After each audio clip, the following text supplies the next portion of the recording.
from the Comcast Business Studios, 97.5, The Fanatic. John Kincade, Andrew Salciunas.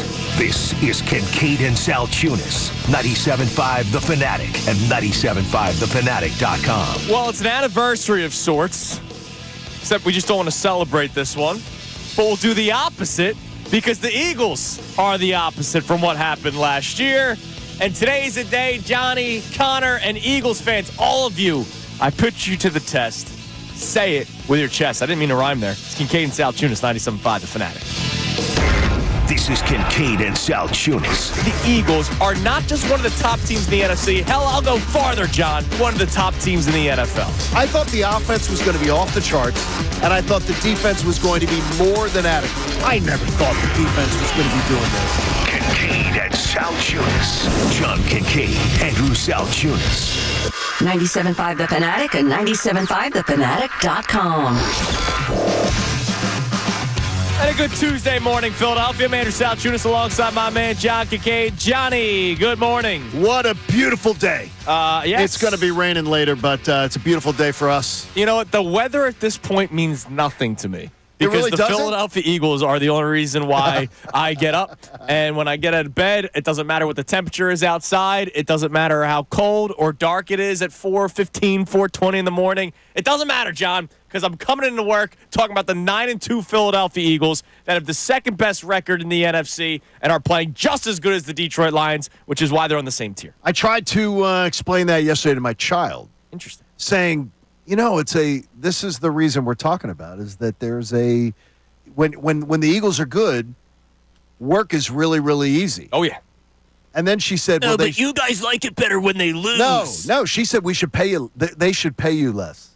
Well, I don't. I said, why would you say that, considering you're still sucking at the teat of making off your father? I said, stop that. I have nipples, Greg. Can you I milk mean, me? seriously, I love that line. One of my I'm sorry. He's talking about sucking at the teat at 6:02 in the morning. When you're Hot start, boys. Hey, when you realize how much those kids take money off you. I'm realizing it, dude. Got to buy 85 yogurts a week for the little man. Oh, you're gonna get it. Yeah. Look, the Eagles make our lives so much easier when they're playing well. Sure. And that's why we're in such high spirits. And we're even in higher spirits because things are going well and it looks like it's trending in the right direction. It's not looks like, it is. It's trending in the right direction. What we are witnessing this year has nothing to do with what we witnessed last year. Or maybe it has something to do with it because they don't want to recreate last year. So, Johnny, we are pretty much a year removed from when everything went to crap. No, it is. It's exactly when. They were 10-1. They had come off that Buffalo victory. Well, the Buffalo victory was this day last year. So November 26th, the Philadelphia Eagles on that 4:25 game won in overtime against the Buffalo Bills, 37-34. The incredible field goal by Elliott to tie it, to force overtime. And then, of course, the game-winning field goal. It was gross weather that game. It was a playoff-like game. And even though the defense gave up 34 points, you're going, all right, that Buffalo team's pretty good. And they're finding every way to win. Every way to win. They just beat the Chiefs the previous week. They beat the Dallas going into the bye week. They beat the Commanders going into the Dallas week. And I know it was an ugly game, 38-31, but still, they were finding ways to win. They were 10-1. And then the 49ers came to town. And then everything fell apart the next week. And it's weird because where we are with this Eagles club, I'm going to tell you, it feels nothing like last year. And last year they had a better record. Yeah, it's true. I feel so much better about where the Eagles team is. I can't even fathom how easy it is right now to just feel better about this team. I feel We're not questioning every win. No, it's not. And it just feels as if right now that we're going every single week we have a reason to believe in this team. Right. And I think they give us more reasons to believe than they did 2 weeks ago. Like they constantly reassure us that what we think we're seeing with our eyes is reality. Yeah. Last year, I couldn't believe it because, remember, this is when Jeff McClain, and I had to go look at it. This is when Jeff McClain wrote the piece. There are people coming in disgruntled. Yeah. This was the week. 10-1 football team. This is the most miserable 10-1 football team. They're not happy with the way they're playing. And when it was written as they're disgruntled and people aren't it just didn't seem good. But they think they can fix it. Yeah, they think they can fix it. And we now know that they never were able to fix it, which it's so amazing to me, right? If you just do a quick look back to last season, the Dolphins, Commanders, Cowboys, bye week, Chiefs, Bills, those 5 wins. Dolphins were one of the better teams in football at the time.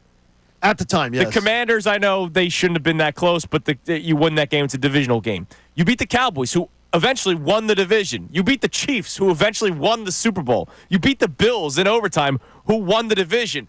You lose to the 49ers, and I know that was the ultimate moment, but I chalk that up as, okay, you lost to the 49ers. Like, that shouldn't be the moment that sends you spiraling out of control, because the San Francisco 49ers were still a good football team. I was disappointed that they lost and the way that they lost. You were at the game, so I can only imagine how you felt. I was absolutely, thanks, Ron Davis. Ron Davis, we sat in Ron Davis' seats. It was the first time I was allowed out in public. Yeah. Went with my daughter. I feel completely differently about that game in retrospect than you do. No, I'm just saying, like, I could paint it in a certain way where you go, all right, you lost the game to a team that's been in the NFC Championship game the last 2 years. See, I looked at it as they just came into your building, punched you in the face. Oh, yeah, I remember the pregame when they ran right through your drills and you did nothing about it. And to me, I said, I think everything that I've been worried about with this Eagles team was just exposed. And then at the Super Bowl, Lane Johnson sits down with Dan Patrick and says, everybody in the locker room felt it. Yeah. After that game.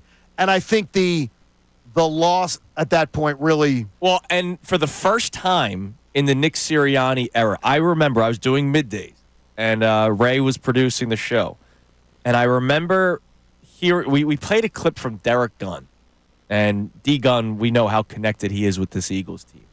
D. Gunn had a report that an anonymous source within the locker room, a player, talked about how the Eagles' offense was too predictable, not creative enough, boring offense, which was something that we were all saying even during the victories, right? Yes. But what scared me when I heard that report, I said to Ray, this is the first time in the Nick Sirianni era where there was a anonymous source speaking negatively about the team. And credit to Nick Sirianni, that never happened before. I remember the fact that one of the things you talked about, I remember some of your content. It freaked me out, man. The idea that you said this reminded you of the end of Doug Peterson. Yeah, because that's when everything started to look a little bit bad. All the whispers came out. Some of it was Howie. Alshon, clearly, about Carson Wentz. Remember how all that stuff happened and then all of a sudden it snowballed, and it was a freaking blizzard that hit Philadelphia. Well, when you have an avalanche, when you have guys in your locker room talking out and sharing the inside stuff, that's when it's bad. That's when you know. That's usually what's really crazy is it rarely rebounds from that. And Nick Sirianni and his club this year, to their credit, have completely rebounded from it. That's why I believe you've got some of the talkers and whisperers out of the locker room. Yeah. So it leads to us asking this question today, because I say happy anniversary, but on the show sheet it's happy ? Anniversary, because obviously nobody is happy that this time last year was the 10-1 Eagles after they beat the Buffalo Bills, and then they go 5-1 down, or 1-5 down the stretch, and then lose in a playoff game where they looked lifeless.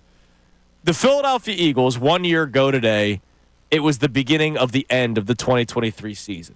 So our question today, it's 610-632-0975, the number that you can text in or call in. Of course, you can reach us via email, Twitter, you name it. Why won't the Eagles have the same collapse this year? Now, we all believe that it's not happening, okay? I absolutely have zero.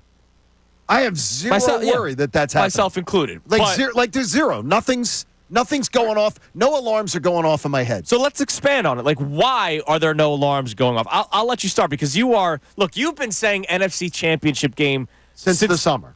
I don't even know if the schedule came out. Like, we knew the opponents. I don't even think the schedule came out, because you're anti-W's and L's. So I don't even know that you were saying NFC Championship game. I think it was after the mini camp, and I was seeing snaps under center. I was like having a moment after Sure, you sure Jalen was under center. I had to leave the room. It was so exciting. And I'm going to tell you right now is the reasons why Jalen Hurts right now may be number one.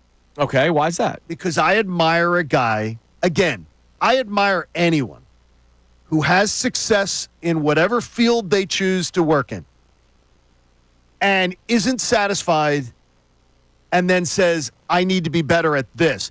Instead of saying, well, I'm good at this and I'm good at this and I'm good at that. Yeah. Why are you bringing up those things? I love the guy who goes into the lab and fixes what is wrong. And Jalen Hurts is the only guy that could fix his poor decision-making, which was haunting this team last year down the stretch and this year. Early on, yeah. Jalen Hurts has fixed that. And to me, that is applause for Jalen, and that means he's taking the next step towards being an elite quarterback. He's not there. I don't think he's there. But he is a very, very good quarterback. Yeah, and I think that's a great answer. And I'm just going to go a little bit bigger picture. Like, I'm going to take a step back and look at the roster. We got into this conversation not too long ago. And I tried asking you, like, where on this team are you worried? And I think we mentioned tight end depth, right? And that was before Grant Calcaterra ended up putting together a couple of good games, because when Dallas Goedert got hurt, it's like, how many times have we seen Dallas Goedert's injury and how that has affected the Eagles in years past? Whereas this year, they were actually okay when Dallas Goedert was out. When I look at this team, you look at offense, I'm not afraid. Like, okay, Jahan Dotson needing to play wide receiver 2 this past week, not necessarily ideal. No, but A.J. Brown still finishes with over 100 yards. And, oh, by the way, you're able to mask not having a strong number 2 wide receiver because your running back runs for 275 million yards in a game. And then when you look at the defensive side of the ball, I still question how the pass rush has been this good since the bye week. Like, I'm a fake football guy. I'm not in the meeting rooms with Vic Fangio. I'm not breaking down the film with Vic Fangio. I still question just how good some of these individuals are. But it's not just about individual play. It's also about scheming, how you're getting these guys to the quarterback, how you're sending blitzes, how you're disguising certain things. And Vic Fangio has done a tremendous job that they are getting to the quarterback, I don't want to say with ease, but at a pace where we weren't used to it in the first 4 weeks of the season at all. Well, I think when you're a guy like Vic Fangio, and you've been the defensive coordinator for so long, you look at the talent that's been put in front of you and you say, oh, I got this Salciunas kid. I've coached guys like him before. I've seen Nolan Smith before. Yeah. I've seen Nakobe Dean before. I'm going to find a way to use him like I've used player A, B, or C in the past. Right. And that is where I think having a Vic Fangio is exponentially better than having a Sean Desai. Because Sean Desai, to his discredit, does not have that point of reference. No, he does not. He's able to look at it and go, look, Vic Fangio goes, wait, they couldn't use Nolan Smith last year? Yeah, they weren't playing him at all last I year. can find a way to use him. Now, he still may not be the player the Eagles thought they were at the back end of a first round. Right. But I can find a way to get squeeze out of that lemon. Nakobe Dean, oh, wait a minute. They're using him the wrong way. I can find a way to put that kid in a position where he can succeed. And more importantly, I can go find a special teams player from the Saints. Right. And say, go get him and turn him into a Pro Bowl caliber linebacker. And when he wasn't playing special teams, he was playing outside linebacker. Now he has him as an inside linebacker. It's where Vic Fangio and Kellen Moore, and I said it all year, and I'll continue to say it. We have adults in the room, boys. Yeah.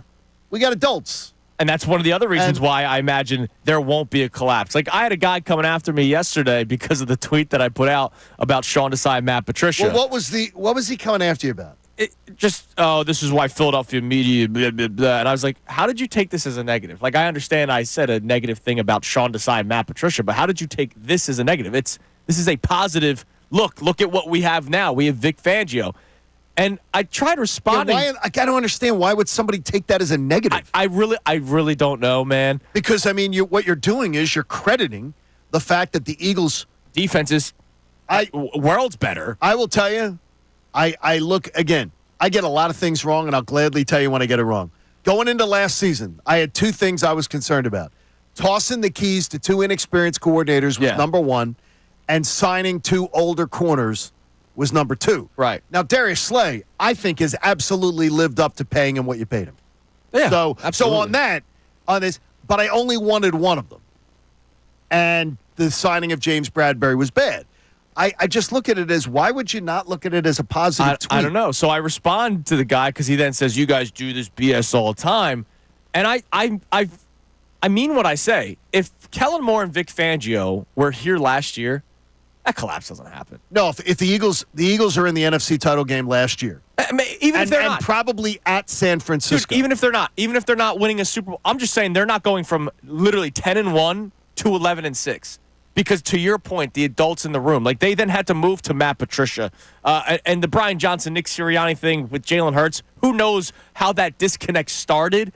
But the adults in the room of Kellen Moore and Vic Fangio, to your point, is another reason why the collapse will not happen this year. And I do believe that if they were here last year, and look, Vic Fangio should have been. If Jonathan Gannon didn't do the whole Arizona Cardinals thing, if Vic Fangio was here last year, they're not collapsing. There is a there's such right now. I just feel such confidence and everything you say, because I really don't. I'm sort of adverse to it where people are just like constantly agreeing. But on this, I agree. There's been nothing to give me pause to say this team, that anything about it is not legitimately 100% different than last season. So I know there's a million answers that we can give. We'll get Connor's in a second, but we would also love to hear from you at 610-632-0975. You could text in or you could call into the show. Now, we're pretty chesty today, Johnny. Yeah, we are. Connor, yesterday, I forget what we were even talking about. And I think one of our callers or somebody said, it might be a caller that we're about to play, said they're not going to finish with just 2 losses. It is this caller we're going to play. Okay. Yeah. And then we joked around about, like, come on, say it with your chest. Say that they're not going to lose for a full calendar year. You know what, John? It's so good right now. What are you going to say? I want to be childish today. Well, like, you're good at that on a daily basis, working with you. I got to tell you. I want Eagles fans, and us included, to speak with our chest today. Now, I'm not saying they're going to win 60-0 every week and win a Super Bowl. I don't want an attitude that you're about to hear anymore. So we had a caller yesterday. His name was Mike. A great guy. We've been talking to Mike for a while. Okay, Mikey. And I just want you to sit back and listen to this call. And I want to talk about how this attitude, at least right now as an Eagles fan, needs to completely go away. Let's go to Matt in Drexel Hill. What's up, Matt? What's up, Matty? Yeah, I think their schedule played out to them. You know, it was pretty easy in the beginning, and it's going to start getting harder. So I think these next few weeks with the Ravens, Pittsburgh, I mean, I'm definitely a believer, but if they can at least keep the Ravens game close. Like the Ravens, the Ravens blow them out. The Ravens, no. But the Ravens' defense is horrendous. But those 3 games, it was like Cincinnati, the Giants, right? And you know, these aren't teams that can beat anybody. The Cincinnati's offense is one of the best in the NFL. So, I mean, like, they have one of the best offenses in the NFL. They just happen to have a wretched defense. Yeah. The Baltimore Ravens have an exceptional offense. I mean, it's a thing of beauty. Yeah, it was beautiful last night. Their defense is mediocre. They give up almost a touchdown a game more than the Eagles, which doesn't sound like a lot, but it's huge. Now, John, remind me, you just mentioned how great the Bengals offense is, but the defense is wretched. So that means the Eagles won that game like 40-37, right? No, they didn't. They actually shut down the Bengals offense.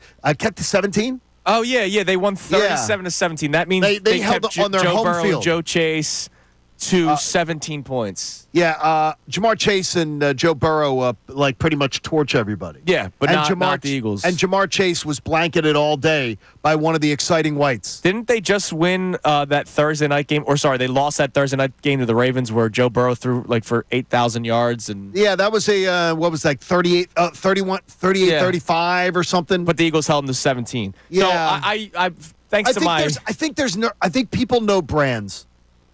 And they think Ravens. Ravens have one of the best brands in the NFL. Yeah. I think the Ravens are very similar to the Eagles. Yeah, they are. They're a brand that you can always count on. If you said the Ravens are going to make the playoffs 7 out of 10 years, I'd bet that right now. Yeah. So I used my journalistic degree from Temple. Some notes from that call. It was easy in the beginning because of the schedule. Okay. I'm a believer, but yeah, I hate that. just keep the Ravens game close. So that's something that I really want to focus on. Just keep the Ravens game close. Why are we acting like the Ravens, first of all, are the best team in the NFL? And two, why aren't we acting like the Eagles are one of the best teams in the NFL? So today, I want to talk with our chest about this Eagles team. And we start next because this Eagles defense, according to an article I read from Reuben Frank this morning, could be one of the best in franchise history. I'm not shocked by this, and Rube with some good stuff. I'll give you some numbers on how they are rivaling a Buddy Ryan defense. Oh, boy. Bless yourself when you say that. Yeah, right here, 97.5 The Fanatic. Fanatic Sports Update. The Eagles, the top team. I'm Connor Thomas, and this update is brought to you by Disney's Moana 2. Traffic is never fun. What is fun, Moana and Maui teaming up for an all-new epic adventure that you can only see on the biggest screen possible, Disney's Moana 2, in theaters everywhere Wednesday. Get your tickets now. The Eagles are sitting pretty at 9-2 as we head into the final 6 games of their regular season. NFL reporter James Palmer joined the best show ever yesterday to talk about where they rank in the hierarchy of the NFL. They're in that group, and it's a small group this year. I don't think anybody will argue that this is one of the most talented, if not the most talented rosters in football. And I think that group is the Lions, the Bills, and the Eagles right now. That's darn good company for the Birds to be in, and now you're going to play some of the teams that are close to that tier. Last night, the Ravens took down the Chargers 30-23 on Monday Night Football. The Eagles will match up with Baltimore for the Battle of the Birds Sunday down there in Baltimore. The Flyers fell to the Golden Knights in a shootout last night after holding a 3-0 lead in the second period, but Matvei Michkov did add another goal, his 8th of the season. And of course, the Flyers get the all-important point for going to overtime. It's an off night for Philly sports tonight, but the Flyers and Sixers are back in action tomorrow. Jeff McClain of The Inquirer, Inquirer.com, will join us coming up at 8:10 for his thoughts on the Birds' 7-game win streak. And Amy Fadul will join us for the entire 9 a.m. hour. I'm Connor Thomas for the home of the 76ers and Flyers, 97.5 The Fanatic at 97.5thefanatic.com.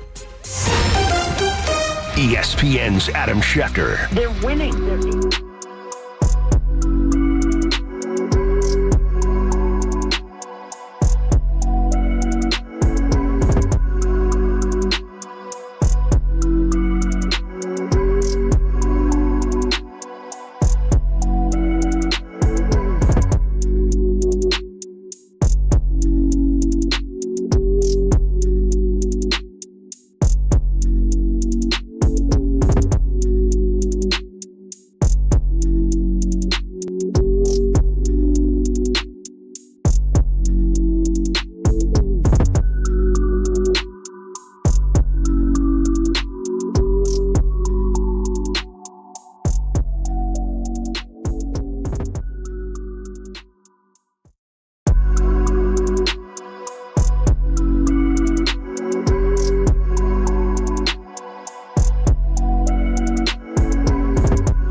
on Kincade Salciunas, 97.5 The Fanatic. Our two topics today. Question number one, why won't the Eagles collapse this year? All right, and I know... And we all, again, before it gets spun... You're correct. Just do the disclaimer. Connor, you don't see any collapse coming. Nah.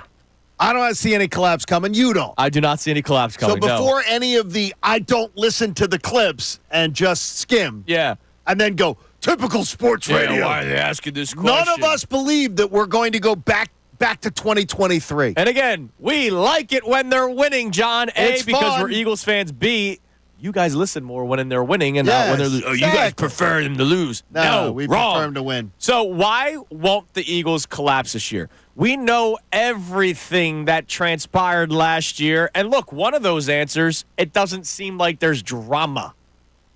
Seriously, I mean, you had Josh Sweat calling out Hassan Reddick, not by name, but talking about certain players playing for themselves and not playing for the team. Which we now know has Yeah, we been know sort who of that verified enough that it was absolutely Hassan Reddick was one of the guys that was and that being breaks my talked about. heart as I wear my Temple gear No, today. we love Hassan. As a Temple fan, we love Hassan Reddick. I don't love how he obviously, the impact he had in that locker room, which was negative. Yeah, Fletcher Cox, I still remember after the Seahawks game talking about how the players were scared. Obviously, the Jalen Hurts, Brian Johnson, Nick Sirianni trilogy of drama. That was a mess that we found out the day of the playoff game from the great reporting of Tim McManus that had been going on for weeks, trying to change the direction of the offense. All that drama is also gone, and that started during OTAs and probably during that break between OTAs and training camp when Jalen didn't give the best Nick Sirianni answer, and we wonder if a conversation was had between coach, quarterback, and maybe ownership.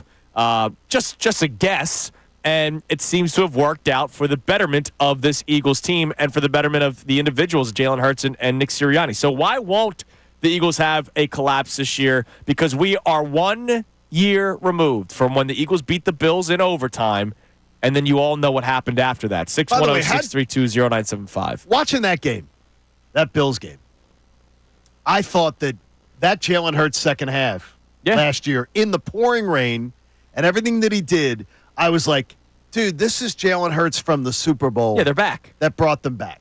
Even though he had mistakes that were made along that way in that game, he still dug them out of the hole. He's playing at such a higher level now, but it's less sort of Michael Jordan-ish. Right. It's less LeBron-ish. It's more almost like he's playing a little bit in a straitjacket. And I love it. Can you say prime Russell Wilson-ish? Yes. Because people go, game manager is such a bad term. No, it's not. Not when you have Saquon Barkley and A.J. Brown and a great offensive line, and he himself can make plays with his legs and make throws when guys are open and be smart with the football. Game manager, for us at least, John, is a positive term. Now, the other thing I want to do today at 610-632-0975, I want you to just talk about the Eagles with your chest. I don't want to have the attitude. We played the caller last segment. We'll play it a couple times more throughout the show today. Our man Matt in Drexel Hill was just like, and we love Matt. We understand that. We understand though that this mentality's out there. But one of the things he said was, I just want them to keep the Ravens close. Wait, why are you saying that the Ravens could blow out the Eagles? Like, the Eagles could beat the Ravens. The Eagles, right now, record-wise, are the better football team. They absolutely are the best by 2 games. But Matt doesn't view it that way. He said that the schedule during this 7-game winning streak, at the beginning part was easy. He's a believer, but he doesn't give credit for the win against the Bengals and how they kept that prolific offense to just 17 points. He just doesn't want the Eagles to get basically embarrassed by the Ravens. The Eagles aren't a 500 football team going into Baltimore. The Eagles are a 9-2 seed in the NFC going into Baltimore. So I want to talk about the Eagles with our chest and get rid of that attitude that seems filled with worry. I think get rid of it. I don't know that you're ever going to get rid of it here. And I think it's something that is just sort of baked in here. Yeah. And that sucks. Well, we're obsessed with a team that never won, right? And a head coach that never won. Right. I wasn't around, so you could speak to it better about how there are people that drooled over a guy that said I'd rather go 2-14 as long as those 2 wins are against the Cowboys. I'm telling you, the Buddy Ryan folks. I got to defend myself. The Buddy Ryan folks. I'm glad that you, as a youngster, understand it is the greatest lie ever told. Yeah, to I you. got to barricade my house. It's the greatest lie ever told to your generation. Yeah, the man was a buffoon. Great defensive mind. No, one of the greatest defensive minds. But as a head coach, he was an absolute buffoon. And people talk about that era. There are people who will argue to you that Buddy Ryan was a better coach than Andy Reid. Yeah, and that's it's just complete dumb. nonsense. That's why it's important to note everything that's going on here now. Now, on a day where we're going to talk with our chest, yes, I want to say that there is a chance that we could be witnessing the greatest defense in Eagles franchise history. And okay, you're going to have to explain this a little bit. I know that sounds crazy, and I know because we're in real time, it's hard to realize that it wasn't that long ago we watched a team with 70-plus sacks. And, of course, we just talked about Buddy Ryan. And the 1991 Eagles defense is considered the greatest Eagles defense in franchise history and one of the better defenses in the history of the NFL. It's just a shame that, Randall was hurt, and so they didn't win anything. Okay. But the defense was very good. So Reuben Frank, who does a tremendous job for NBC does an Sports amazing job. He doesn't like me. I don't know why, but he is a great, great writer. I love his stuff. His header today in the article, Eagles defense starting to resemble legendary 1991 unit. Okay, that's wild. After shutting down the Rams and their high-powered passing game Sunday night, the Eagles have now gone 7 straight games, allowing fewer than 300 yards and allowed an average of just 222 yards and 12.6 points per game during that span. That's a crazy number. You gave us yesterday the fewer than 300 yards stat. Only 12.6 points per game over the last 7 weeks. That's since Shaved Nick. That's just wild. Since Chia Pet Nick. That's 2 touchdowns. That's less than 2 touchdowns. It's amazing. It's unbelievable. I was telling you the numbers that back when Jim Schwartz was the DC for a few years under Doug Peterson. Yeah. Where the Eagles giving up over a couple of seasons, giving up 12 points at home. Yeah, unbelievable. This is everywhere. This is 7 straight weeks. This defense travels. That's the fewest yards per game the Eagles have allowed in a 7-game stretch since 1991, when the Eagles were number 1 in the NFL against both pass and run. This group isn't quite there, but 11 games into the season, they're number 3 against the pass, number 7 against the run, and number 1 overall. Last time they finished the season ranked number 1 overall in defense, Johnny, was? I don't know. 1991. That is crazy. Reuben continues. That was a veteran group loaded with all pros and a Hall of Famer, hopefully 2 more soon. Of course, he mentions Wes Hopkins, Andre Waters, Reggie White, Seth Joyner, Clyde Simmons, Jerome Brown, Byron Evans, Eric Allen. The names that that team is the names that you, I'm sure, celebrate forever. The names that my dad, Connor's dad, references forever, right? Like that's what we will hear for the rest of our lives. Oh man, I can't believe you missed those guys. Sorry that my parents had sex later on in life. That I missed those guys. Well, they had it earlier too, but yeah, they just had another and they had another person. They had my sister. Didn't tell you. So he continues with all these numbers about how they're just like the 1991 defense. Up front, they're disruptive and stout. During the 7-game winning streak, the Eagles lead the NFL with 27 sacks, and they've held 7 straight teams to 100 or fewer rushing yards, something no Eagles defense had done since. Connor, trivia question. 1991. That is correct. Nailed it. So say it with your chest today when you talk about the Philadelphia Eagles, and I know this may sound like blasphemy, but according to these numbers, right, I'm not saying that they are those guys, but according to these numbers, the 2024 Philadelphia Eagles defense with rookies, with a young defense, guys that people thought were already busts in Nakobe Dean and Nolan Smith and Jordan Davis. Those players on defense are the names that I just mentioned and are playing to the same level of those players. I'm going to tell you there's one thing wrong in your assessment. What's that? This defense, if they have comparable numbers, is better. Because offense is so much better in 2024 than it was in 1991. That's true. The offensive game in the NFL is an entirely different level than it was in 1991. You'll always hear from your dad. Like you'll go, like I will insist to you, the NBA game was much better years ago. Offensively, the NFL game is much better today. Yes, absolutely. And so to me, if you're getting comparable numbers, that's wild. Oh. And great job by Reuben Frank. John, in a offense-driven league, Yes. 1991 is, I'm not going to disrespect. No, it wasn't but a lot of people with 3 yards in a cloud of dust. Oh, and no, it was punch you in the face. Yes. The Eagles' defense in 91 was punch in the face. This one is just technically sound. It's amazing. And for our caller, Matt, yesterday, not giving credit to the Bengals, one more note from Rube. They've shut down 3 top 10 defenses this year. Number 5, Green Bay. Number 6, Washington. Number 9, Cincinnati. You mean offenses. Yeah. You mean Offenses, offenses. yeah. Shut down 3 top 10 offenses. And now they're going to go into Baltimore against the top-ranked offense in the NFL with the Ravens. But they've shut down 3 top 10 offenses this year. So, no. That's wild. If you try to take away what they have done in this stretch against the Commanders and Cincinnati Bengals who are in this stretch, then you're foolish or you're just a scared little wimp. Say it with your chest today.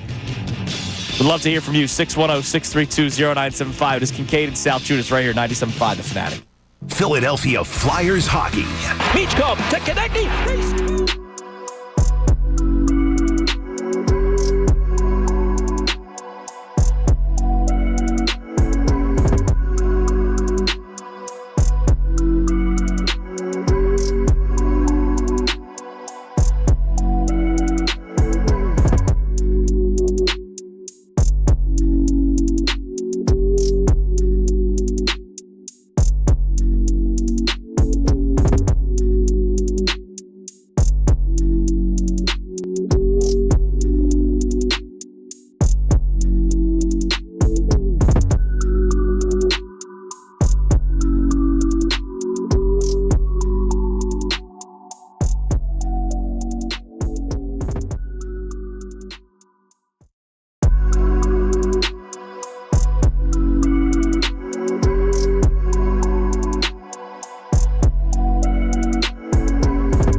on Kincade Salciunas, 97.5, The Fanatic, on a beautiful Tuesday morning. Tuesday's worst day of the week, but not when the Eagles are rolling the way that they are right now, man. It makes Tuesdays a lot easier too, Johnny. See how good of a mood the Eagles make us? It is funny how the mood affects everything in this town. Now, you and I... The Philadelphia Eagles affect every single part of this town. You and I are the same. If they lose, we don't let it affect our daily life. No. But I will say, when they win, it affects my daily life. It does. Right? It absolutely affects my daily life. Is that my daughter is home for the week? Yes. So it's weird. We have a kid in the house again, which is awesome for you. And just hearing her go, they're planning. I got to be back to my apartment down at Temple by what time is the game, Dad? Sunday, right? 4:25. So I got to be on the train by this time, right? Because we got, we'll be watching the game, and the kids she watches the games with. Yep. All her friends watching the games. Hey, they're 9-2. You got to keep watching with those same people. And she wants to know, what's going on. Yeah. And so that to me just brings, it honestly makes me want to cry. Right. Like, that's freaking awesome. That's because you raised an Eagles fan, yeah. man. And you did it in hostile territory, too. There it is. And yes, we did. So our questions today. Question and sort of topic. Our question, why won't the Eagles have a collapse like we saw last year? If you're just tuning in, happy anniversary. 1 year ago today, the Eagles beat the Buffalo Bills in overtime. And then you know what happened afterward. Why won't that collapse happen this year? What are some of the reasons? 610-632-0975. And then I want to talk with our chest today. I want to get chesty about the Eagles. I want to hear. You heard it in our open today. I said it on Friday that if they beat the Rams and if the defense slows down that wide receiver duo of Kupp and Nacua, I'm ready to say that they are on the same tier as the Detroit Lions. I went even further yesterday and said that they're on the same tier as all the top teams in the NFL in terms of Super Bowl favorites. And yet there are still people that go, hold on, don't go that far. Why? Why don't go that far? Well, let me give the best show ever credit. Okay. Because last week we talked about that. Like, this is the acid test for this secondary. Going up against these two receivers. How can you hold up? And the best show ever last week, Tyrone and Ricky had a topic leading the show going, we believe they've already passed that test. They went into the Rams game, chesty, that they believed they had already passed that test, and they were extremely confident that they didn't need to see what they saw Sunday night. Right. So I give credit. All of us are at different parts as far as where we are, what we're convinced of. I'm convinced they're up to the challenge of facing the Ravens. But I know that Ravens offense is so improvisational. Yes. That's the part of it that concerns me the most. Yeah. Is that it's when plays break down. I believe that when plays break down, the Ravens offense is arguably better than when they're running smoothly with the script. Makes sense. Because Lamar Jackson is a freaking magician. Yeah, he is. That's what he is. And look, we'll get there when we get there. Yes, we'll get there. So, later in the week, we'll get there. Speak with your chest today. Connor, what do we have on the text line today? You can text in, you can call in 610-632-0975. All right, we have a first-time texter here, and they say, this Eagles team is certainly special, and seeing their chemistry grow from game to game is a great sign. I agree with John and Andrew in regards to this team being completely different than last year's, and the team's overall confidence is clearly growing week by week.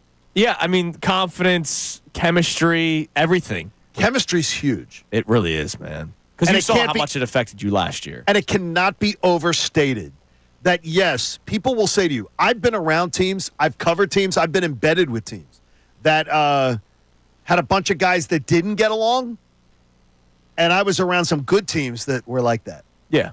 It doesn't mean it means you're going to win, or if guys don't get along, it doesn't mean you're going to lose. But it's never a negative. No, it's never not. a negative when guys roll into the clubhouse, into the locker room, and they love each other. They're getting along, and they like each other, and they play for each other. Because there's a lot less finger pointing. I'm convinced if the Eagles had something go wrong, if it went sideways Sunday, somehow in Baltimore, that it would have zero effect on them bouncing back. Yeah, I don't think they're going to start saying, "Oh, wait, is this the real version of us?" Because that's what happened against San Francisco. They realized that was what they believe was the real version of them. And look, I'll go back to early in the year. One of the coolest moments that, you gloss over because of watching football games. Cooper DeJean's first game when he did the jersey swap with Quinyon Mitchell, like rookie on his own teammate. It's not like he did a jersey swap with the opposing team. He did it with his teammate. Like, these connections that you're starting to see from the younger players, you already know you got it with the dogs. Right. Carter, Davis, Nolan Smith, they're all Jacoby embedded Dean. with each other. Yeah, because they went to college together. They love each other. And there was a video before the season started where the four of them were driving in the same car together. Like, I love that there are these bonds that are forming. And then you hear the stories from Tim McManus about Darius Slay and the younger players, right? Right. No matter what people want to say about Slay, the younger players sit there at his knee. Yeah.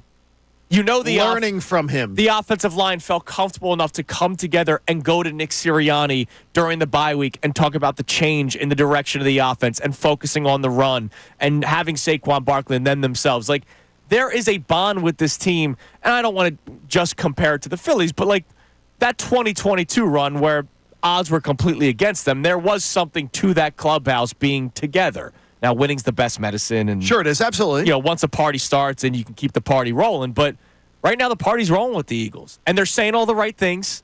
Like Jalen's doing the whole, I'm not satisfied yet. But seeing him smile on the field, that's huge, dude. Again, I see a different Jalen Hurts. Absolutely. I see a different Jalen Hurts in his play. And it's weird because when you say that, it sort of sounds like you're taking a shot. But it is. His humanity is coming out. He was robotic last year. He was robotic. He is a human this year, and I love that for him. That's a positive thing. It's not the Sean Desai, Matt Patricia tweet the other night was a positive thing. It was absolutely a positive thing. This is a positive thing that Jalen Hurts is human once again. All right, we'll get to more of your texts. We'll get to your calls in the 7 o'clock hour at 610-632-0975.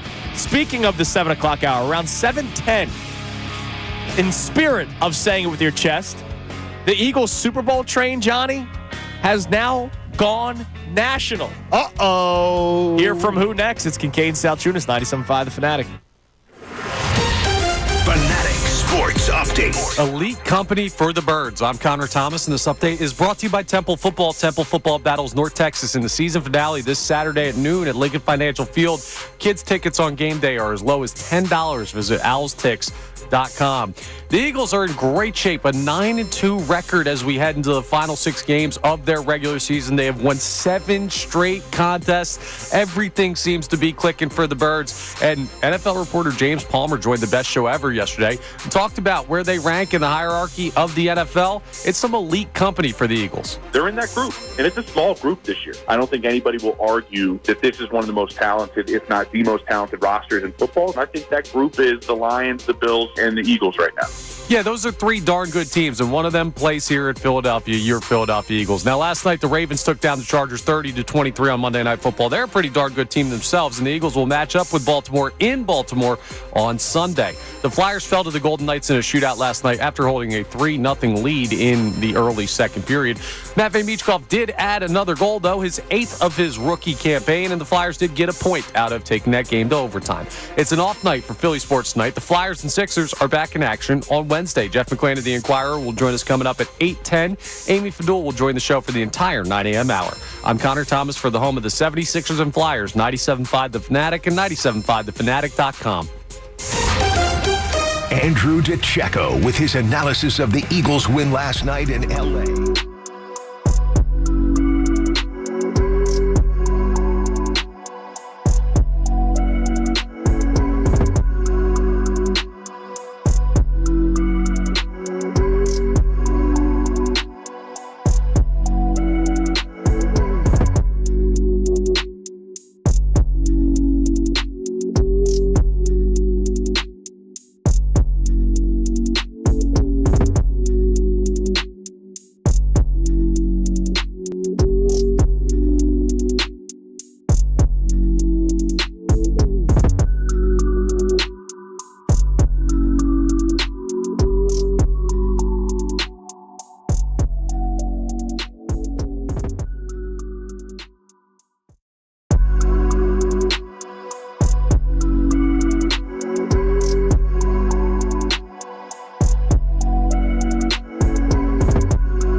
this Tuesday morning. 97.5 The Fanatic on Kincade and Salciunas.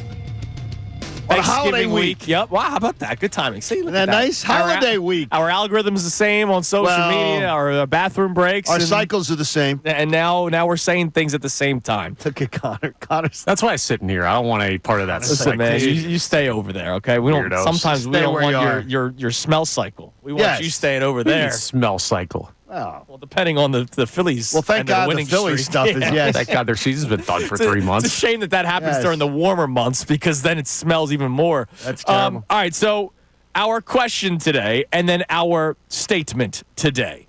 First, the question.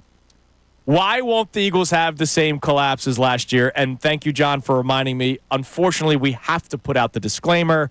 The three of us don't believe that they are going to collapse. No, we all are very cocky and arrogant on it. We have been since before the season started. We were the ones that were called crazy, John. I find the season ending 13-4.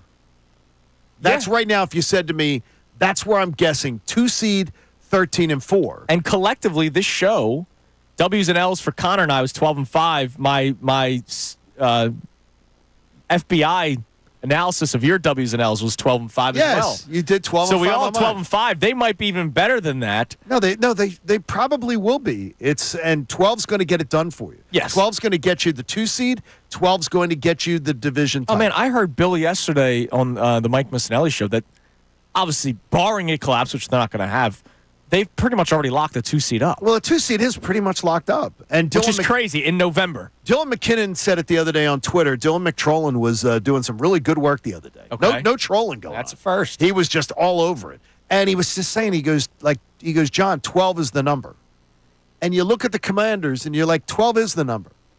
And 12 is the number, honestly, with the Falcons. The only thing is, I don't believe the Falcons are getting to 12. I just don't. I don't see them being 12. They've already got 5 losses. So I don't see them winning out. So 12 is the number. 12 is the 2 seed. Yeah. See. Okay, what makes you go like the exasperation? Yeah, what's with because the when I look at 6 games left in the NFL regular season, 6 games, a month and a half's worth of games in cold weather with a team that, listen, injuries are starting to happen a little bit. You got Brandon Graham done for the year, Bryce Huff out for a while. We have a position. Was he out? I didn't even realize. Well, here's the thing, guys. Stuff can change quickly, so I don't like the 6 weeks remaining. Well, the division's basically locked up. You know what? Is your name Matt in Drexel Hill? I guess Wait a what? minute. I'm more on his side than your side today. Are you kidding me? Okay, now explain yourself, please. Because, Howard. guys, there's so much that now we're going to the opposite direction of the last year collapse. Of we're so confident it's not that we're almost pushing to overconfidence. I think you should be chesty about the talent level of this team. But I'm not going to go and say, the division, you basically got it set already. Oh, the 2 seed, you basically got it set already. So There's 6 weeks. So you believe here's what you have to believe your premise. You have to think that the Commanders are going to run the table. I don't think they're going to run the table. Well, then you don't believe what you just said. Because the Commanders would have to run the table for 12 wins to not be it. Yeah, they're Listen, 7-5. I got They you would have guys. to They win would have 5. to win. No, they have to win. They have to win out. every game the rest of the way. It's not the logic of what you're saying. It's how you're going about saying it, right? Okay. Well, it's a So Chessy, wait, it's a wait. Chessy Tuesday, Connor, brother. you're not even married, and I constantly hear about my tone. So are you giving me a... Yeah, I don't like your tone today, Connor. See, now, married men can relate to this conversation. Connor, you can't yet. The Eagles are an elite team, but you guys are putting them in what the conversation today feels almost infallible when it comes to the regular season. Weren't And you I don't not? believe that's true. As far as the regular season, I'll tell you right now, it's infallible. Weren't you nobody not is. on the same page as me yesterday when I was saying that they are the same tier as the Lions, if not the NFL Yeah, leaders dude, of but- Bills and Chiefs as well? Guess what? The Bills aren't infallible. The Lions aren't infallible. The Chiefs aren't infallible. It's 6 weeks of an NFL season where a lot of stuff can happen. So I'm looking at them as an elite team that can play with absolutely anybody. Who do you believe? Do you believe, and I just ask you this because this is going to sum it up. Do you believe that the Commanders can run the table? No, I don't think so. Do you believe that the Falcons or the Cardinals, Falcons, Cardinals, or Seahawks will run the table? No. Then you don't believe what you're saying. In your head, you're going, the Eagles could end up with, terrible injuries or something. But you don't believe what you're saying about it is a fait accompli that they're the second seed. No, it's not. Not with 6 weeks. Nothing's ever complete with 6 weeks left. I just asked you, which one of those teams is going to win? They don't have to run the table, John. That's assuming the Eagles get to 12 wins. And I think they will. But thinking something and saying, well, it's basically locked, I'm not there yet with an NFL season. This isn't golf where you just go out and you shoot your score. There are injuries all the time. There are tough games all the time. This is a war of attrition with an early bye week team. I would say to you is assuming this, and this is just where I ask you to take this journey with me. The last 2 games are Dallas and the Giants. Yeah, you're winning those games. Okay. Are they beating Carolina at home? Yeah. Well, then there's your 12. There's your 12. So you don't believe, I understand what you're saying, but you don't believe what you're saying. No, you're telling me this could happen, and then you're like, well, I don't believe any of that's going to happen. Yeah, but that's the thing. It's not about thinking it's going to happen. Like believing, I believe they're a good team. I believe they're going to win 12 games. I believe they're going to win the division. I believe they're going to be the 2 seed. I would put a sizable amount of money on that today. But saying it's locked up. It's locked up. I can't do that. Wow. Here's the thing is, though, I just led you through it, and you did. Yeah, you did. But you just did. It's not rational to call it a lock. But because yes, you just God, it told is us rational. that. You just told us You that. can have the conversation about the ceiling of the team talent-wise without going so far to say nothing can go wrong. I didn't say nothing could go. That's what it sounds like. What I'm saying to you is the 2 seed is locked up. Look, obviously, if it's locked up, if and you Jalen Hurts just got agreed hurt, with me, then yes, the conversation's different. But I'm sorry, I can't do that. I already do that enough with Joel Embiid. Right, I'm not doing that with every single player in the world. That so-and-so could get hurt. If so-and-so gets hurt, guess what? then all of a sudden the season's going to collapse. If Lamar Jackson gets hurt, right, the Ravens are done. If Josh Allen gets hurt, the Bills are done. We don't do that philosophical conversation. By the way, I don't even like putting it into the universe. No, neither do I. So Connor may have called into the show yesterday I think Connor from Drexel Hill. As a guy named Matt in Drexel Hill. Connor could easily fit in Drexel Hill, too. Like, you could have grown up in Drexel Hill. Yeah? Yes. You absolutely would have been. If you were an O'Hara kid, I would have picked you for a Drexel Hill kid. So yesterday, we had a guy, Matt in Drexel Hill, call in. And today's show, not only are we asking the question, why won't the collapse happen this year, we're also trying to have a discussion where we speak with our chest today, and some people can't understand the assignment. Here was our caller, Matt, yesterday, which led to this discussion because he sounded a little wimpy. Let's go to Matt in Drexel Hill. What's up, Matt? What's up, Matty? Yeah, I think their schedule played out to them. You know, it was pretty easy in the beginning, and it's going to start getting harder. So I think these next few weeks with the Ravens, Pittsburgh, I'm definitely a believer, but if they can at least keep the Ravens game close. Like the Ravens, blow them out. But the Ravens defense is horrendous. But those 3 games, it was like Cincinnati, the Giants, right? And these aren't teams that can beat anybody. So the notes that I took from that call from Connor and Drexel Hill, it was easy in the beginning part of this win streak. I'm a believer, but I just want to keep the Ravens close. So we're not even saying the Eagles have a chance of winning, John. Just want to keep it close. We just want to keep it close. He's going into the week defeated already. No. See, I think you're reading his conversation on the Ravens wrong. And the other ones, I'll totally agree with you on. And I'm on your side with that. But the thing about the Ravens, like just trying to keep it close, here's what that meant to me. It's just like, I don't need to see that much more out of this team. I already know how good they are. I don't think he thinks they're worse than the Ravens.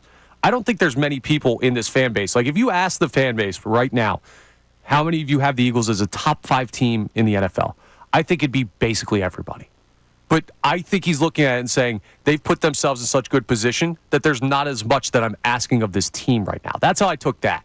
I don't think he thinks the Ravens are significantly better. But I think if you make a statement that as long as you keep it close, that means you're going in thinking they're losing. All right. That is, like, I can't think of it any other way. So are there people like Matt and Connor? Now, I'm disappointed in you, Connor. I don't think we're the only ones that are disappointed. Let's go to Frank in Bucks County. What's up, Frank? My God, I need an Advil after that last phone call. I mean, I was calling just in hopes that threw to Connor. But my God, that last guy was maybe worse. But anyway, Connor, I think what it sounds like to me, dude, is that you're just afraid to get confident in the team. Because are you afraid of getting your feelings hurt if they lose? Buddy, Frank, I'll tell you, if you hear me talk about the Phillies the past 3 years, I'm not afraid to get confident in a team, and I'm not afraid to get my feelings hurt. I just think there's a lot of football left to play. It feels early for this conversation. That's true. There is a lot of football. There's 6 games. But if we math a little bit here, you just got done saying they'll win 3 games. They'll win the last 2 against New York and Dallas. And then Carolina. They'll absolutely win Carolina at home. So, unless you say Washington will run the last 5 games, you're literally telling everybody listening to this radio station that they'll get the 2 seed. So, it's really hard for us to sit here and listen to this conversation, and you literally play both sides against the middle. You're just afraid that they'll lose. Don't be afraid. Embrace the team, Frank, man. damn right, Frank, here's the thing is, though, when Bill Colorillo came in here, and we're so glad to have him on our team, he built a fence because Bill likes sort of straddling that fence, too. And I think Connor is sort of sitting on the Colorillo fence. Listen, I think we need to start a B&C fencing company. Bill and Connor fencing company. Wow, that's good work. That'd be Frank. successful. Thanks for the call, brother. See, he's calling you a coward. We'd flip some fences. And he's saying it kind of to your face. I think he's saying in your ears, man. If women were buying fences, like, if the wives of the house and Bill and Connor are going on the calls, yeah, I think you guys could sell some serious fence. We do well. I think you would. No. Now, as far as logic, to me, you're not. Because it's just, and Connor, I get where you're at, and I'm not trying to troll you here on this, but I literally led you through it to go, well, that's not happening, that's not happening, that's not happening. So you made the case that I'm making. Right. None of that stuff is happening. Now, could the Eagles get a flat tire and sort of stumble to the finish line? Sure, but they're not stumbling out of the 2 seed. I got you. Listen, I totally understand where Frank's coming from, saying I sound cowardly. It doesn't come from me being afraid. I am very confident. I think he wanted to say wussy boy. Yeah, I think so. But he just didn't say it. He was afraid that the FCC would chime in. Right. I'm very confident in this football team. Like, I agree with your guys' assessment of the talent level of the team. To me, with as much football as you have left to play, it is just too early to say, like, this is locked up, that's locked up. That's all right. We'll drag you to the finish line. We'll get you there. Connor, we love you. We're going to get you there. John and I are sitting in the front seat. You're in the back seat. We're going to get you there. Yesterday, Cooper didn't want to leave the house, so I had to basically, forcefully get him into his baby seat. Oh, don't you dare do that. That's kind of you right now. We're forcing you into the I think we might Chesty have to. Tuesday train here, okay? All right, so speaking of the Super Bowl and 2 seeds and all this kind of stuff, yesterday, pardon the interruption, the Michael Wilbon and Tony Kornheiser show, which you and I both have an affection for. Yeah, well ahead of its time with lack of attention spans. They got into a conversation about, the top teams in the NFL. And take a listen to what they had to say about the Philadelphia Eagles. Tony, in what order would you rank the top 4 teams right now? It is impossible not to put Detroit first. Behind them, I have the Eagles, and right behind them, maybe Buffalo. And you're going to ask me about Kansas City, and I love Kansas City, but they make me nervous now, Mike. I got my 4 teams here, and in order. We're not going to disagree. We don't need that much more time. Detroit, Philly, I do have Buffalo third. I got the Chiefs. We're not going to disagree. So both of them, again, this has gone national now. They both say it. Eagles number 2, and I don't deny that the Lions should be on top. I just have them on a same tier, but in a ranking conversation like they're having, I don't hate the fact that they have the Lions at 1 and the Eagles at 2. But how awesome is it that they have the Eagles at 2 ahead of the defending Super Bowl champion Kansas City Chiefs? And I understand why they've been struggling pretty much all season long to a 10-1 record. And the Buffalo Bills, who are basically everybody's darling right now because nobody expected them to be where they're at right now. And Kornheiser, right there, Kornheiser and Wilbon both believe the Eagles are better than the Bills. And by the way, gentlemen, I think you're correct. Yes. I think you're correct. I would honestly believe it's if the Eagles make the Super Bowl, they're winning the Super Bowl. It's like the NFC title game would be the NFC title game would be the Super Bowl. And by the way, I would not go into the NFC title game cocky or confident. No. And even if it's here, I'm not going to go into it cocky or confident. Well, you go confident, just not cocky. If the Detroit Lions are the opponent. If it's here, I might. But only because, you get Jared Goff out of the dome and you make him come to Philadelphia in the cold. And you're thinking California kid who doesn't even know the sun sets in the West. Oh, he's a good quarterback. Not that bright. He's soft, though. No, he is, but he's not that bright. Our man Joe the Cynic checks in. Hey, Joe's a perfect person for this conversation. He says, Connor, even I'm on board, and I was scorned like so many. All right. Would it be unfair to call him Coward Thomas the rest of the show? Or should I just go by his legal name? I think go by his legal name, but sort of insinuate it with little digs. All right. With little digs. All right, Connor Thomas, Mr. Coward. What do we have on the text line today about our conversations at 610-632-0975? All right, this is great. We'll go to some recent texts here. Connor, I could not agree with you more. I believe there's a little too much fanboy going on. Can I read the text, please, sir? Oh, I'm sorry. I didn't know my mic was still on. I'll restart it from the beginning if you do it again. Come on now. Stop. Carolina almost beat the Chiefs last week. 6 games left. A lot can still happen, especially with injuries. Enjoy this, but let it play out. See, now I'm annoyed because he says, it sounds fanboyish. Before the season started, we have kept this energy. Before the season started, John had it etched in stone. Etched in stone. January 26th. You know why I know that date? Because John has said it so many times that the Eagles will be playing in the NFC Championship. No, you never do that.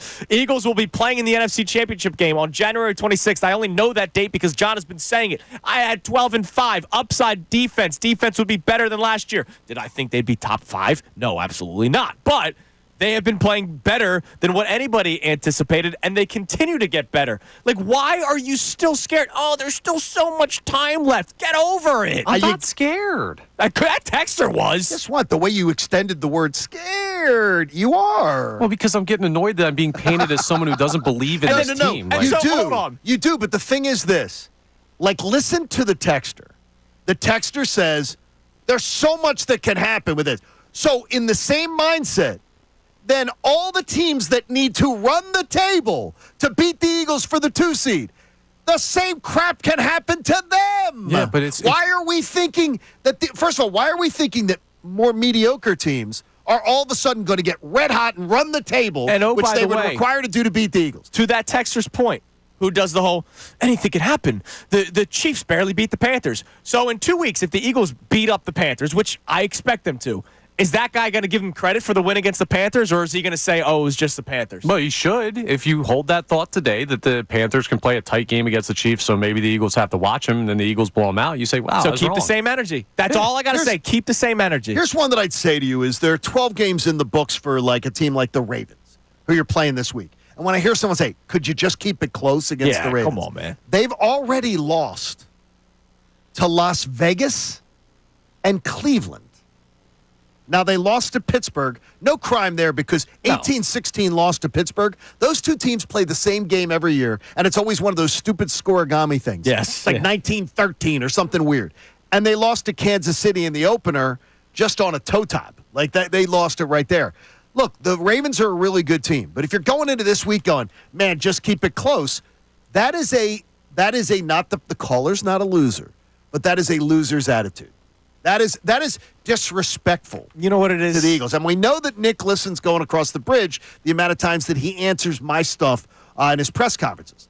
So I'm going to say that Nick would feel disrespected. John, by that. All I know is it is chest day at the gym for John and I. Connor and some of these Don't expect a lot of weight. But we're at least working out our chests. Connor and some of the others at the gym, they're in the steamer. That's what you guys are doing. You guys said, I'm going to go to the gym just to go to the sauna today. That's what you're doing. Come on. Make me break out the bench press right now. Push some plates with us. Come on, brother. It's chest day on Kincade and Salciunas. I need you to join us. All right, so coming up next, speaking of being chesty, how about being chesty for individuals of the Philadelphia Eagles? All right.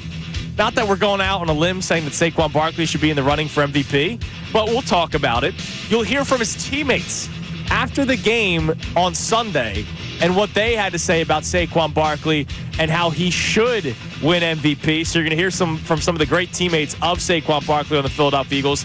And we'll talk about some other individuals as well, because there are a lot of players on this Eagles team that deserve some national recognition. We'll just do it here locally. It's Kincade and Salciunas, 97.5 The Fanatic. Fanatic Sports News Update. Eagles in the top 3. I'm Connor Thomas, and this update is brought to you by Bet Parks. Join Seth Joyner and D Gunn for the Bet Parks pre- and post-game shows live at Parks Casino. For every Birds game, must be 21. Gambling problem? Call 1-800-GAMBLER. The Eagles, well, they've put themselves in the upper echelon of the NFL at 9-2 after their win over the Los Angeles Rams on Sunday Night Football. And now with 6 games remaining in their regular season, the national media is starting to get on board as well. NFL reporter James Palmer joined the best show ever yesterday to talk about where he has the Eagles ranking in the hierarchy of the NFL. They're in that group, and it's a small group this year. I don't think anybody will argue that this is one of the most talented, if not the most talented rosters in football. And I think that group is the Lions, the Bills, and the Eagles right now. So, good spot for the Birds to be, but coming up this Sunday, they've got another team that could be considered one of the top teams in the NFL that they've got to face off against on the road. The Ravens took down the Chargers 30-23 last night on the West Coast. They're going to travel back and host the Eagles Sunday, 4:25 p.m. The Flyers fell to the Golden Knights in a shootout last night after holding a 3-0 lead early in the second period. Matvei Michkov did add another goal, his 8th of the season. The Flyers did escape with a point from a solid Vegas team. It's an off night for Philly sports tonight. The Flyers and Sixers are back in action tomorrow. Jeff McClain of The Inquirer will join us coming up at 8:10. Amy Fadul will join us for the entire 9 a.m. hour. I'm Connor Thomas for the home of the 76ers and Flyers, 97.5 The Fanatic and 97.5thefanatic.com. Philadelphia 76ers back.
hourly sponsors that we have on this great show. And soon to be announced, our 8 o'clock hour sponsor, according to our man Frank, who just called in. He chimed in on Twitter. Today's 8 o'clock hour will be brought to us by B&C Fence Company, where you can be on both sides. I mean, this has to be. That's a great slogan. Yeah, that's not a bad. That's not bad. That's not dude. a bad slogan. Take You're right. note, fence companies. If you're just tuning in, we're talking about why the collapse won't happen this year, and we're calling on all Eagles fans to start speaking with your chest when it comes to this team. However, Connor Thomas is on the side of Matt from Drexel Hill, who called in yesterday and basically gave every reason under the sun as to why he's still not there yet with the Eagles. And I just don't get how you're still at that point. I get it. Anything can happen. But you know what? Screw that. Anything can happen in a good way, too. Why can't the Eagles go 5-1 the rest of the way? Oh, but what if they go 3-3? What if they go 5-1, Connor? What if they finish the season, for crying out loud, 14-3? Listen to yourself for a darn second. No. You just led with... I don't listen. You just said, what if, for wife. both sides of the argument, which is totally fair. And guess what?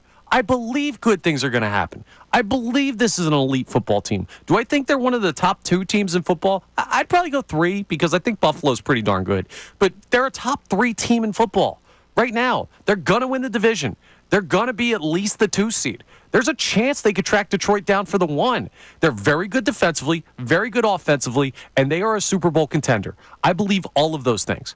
But on November 26th, I'm not saying they got the division locked down. I'm not saying they got the 2 seed locked down. I'm just not ready to do that, having seen NFL football in the past. See, you did this about the Phillies, though. Why during the season were you like, just get to the playoffs? Because baseball's different. You're not getting smoked every time you walk out on a baseball diamond. You're not getting your head cracked every 2 seconds.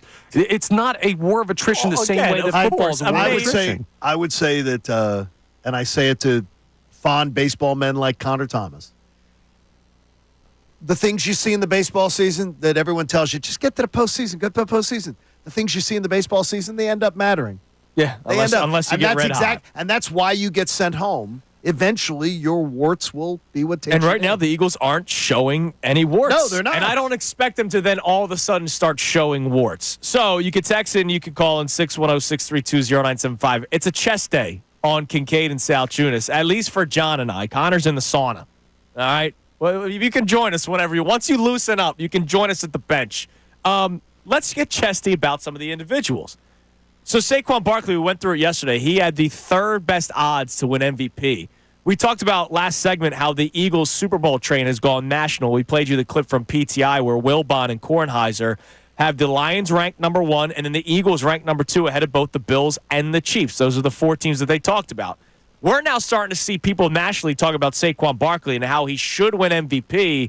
And if the voters can get out of the way of the quarterback award, Saquon Barkley should at least get a lot of votes for MVP of the 50 voters that do that. I do want to play this clip for you, and then we'll talk more about Saquon. His teammates feel that way, too. Now, obviously, they're going to ride for their guy. They should. Zay Flowers yesterday, after the Ravens beat the Chargers, he went up during Lamar's post-game interview and said, you know, you're top 2, and you ain't number 2 about Lamar Jackson, right? You got to ride for your teammate. Here were Saquon Barkley's teammates. The players' names you'll hear: Dallas Goedert, Lane Johnson, Mekhi Becton, and Jordan Davis. And I like that 3 of these guys were on offense because they're the guys that are blocking for Saquon Barkley. Here are these 4 Eagles players talking about their MVP, Saquon Barkley. We got a lot of great players on this team, but he's up there for most valuable on our team. He makes special plays nonstop, makes everybody's job easier. I don't get a vote, but if I was voting, I'd vote for him. You know, I don't know why he wouldn't be. I think everybody's known what type of player he is.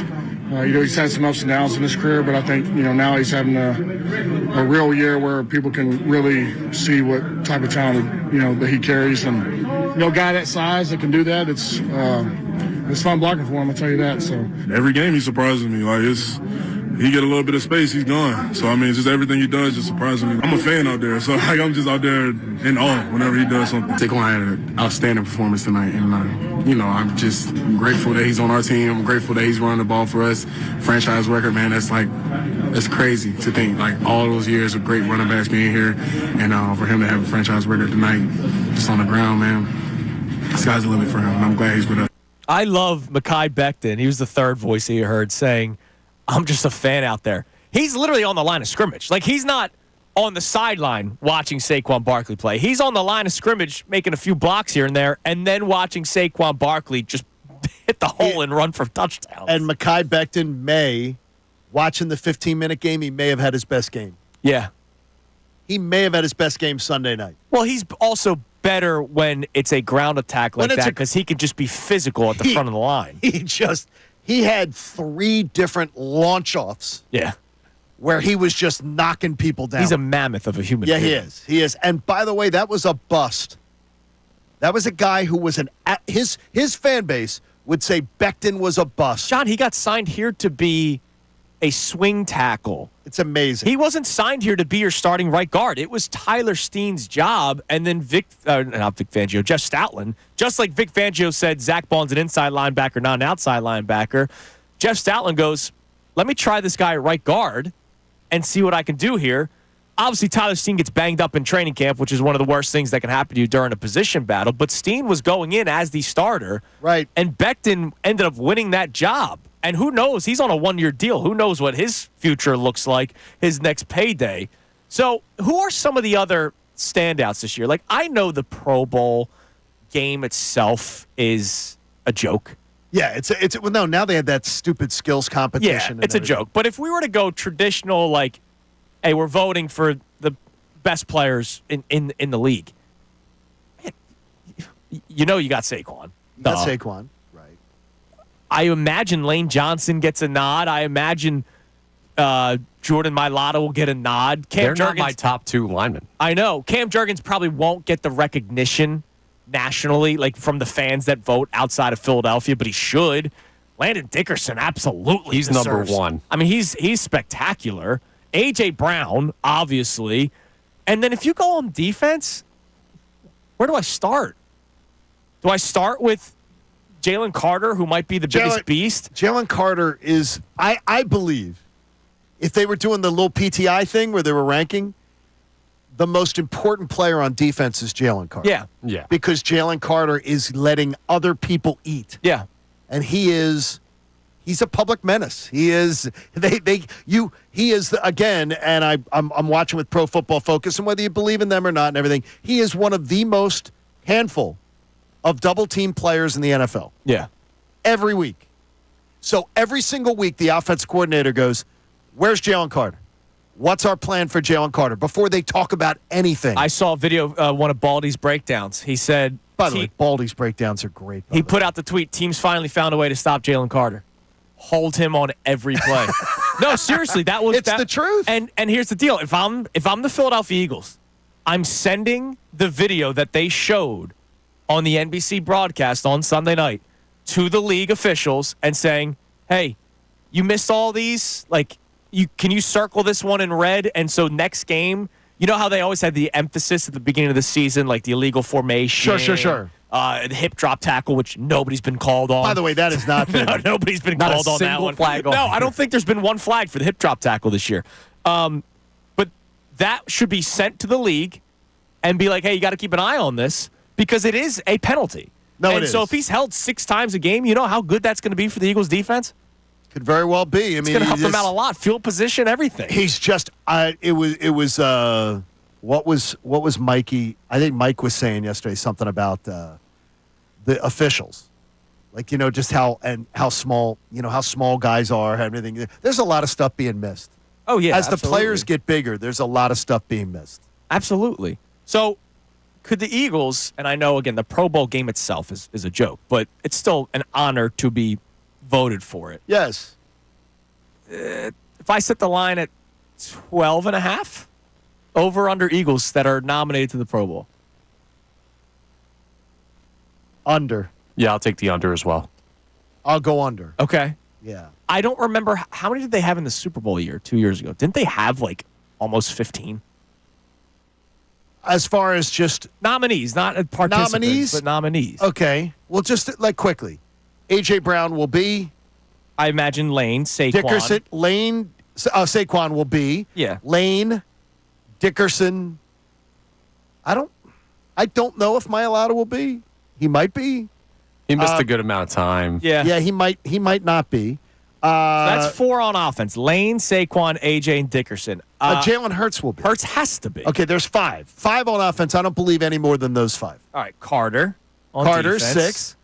Jordan Davis absolutely will be because he's not. I'm telling you. I don't know if he's recognized by voters. Well, if they look at the run stuffing numbers, he's one of the 3 best in the NFL. Right, then Yeah, but it's Pro Bowl. It's not like, listen, it's not an exact science.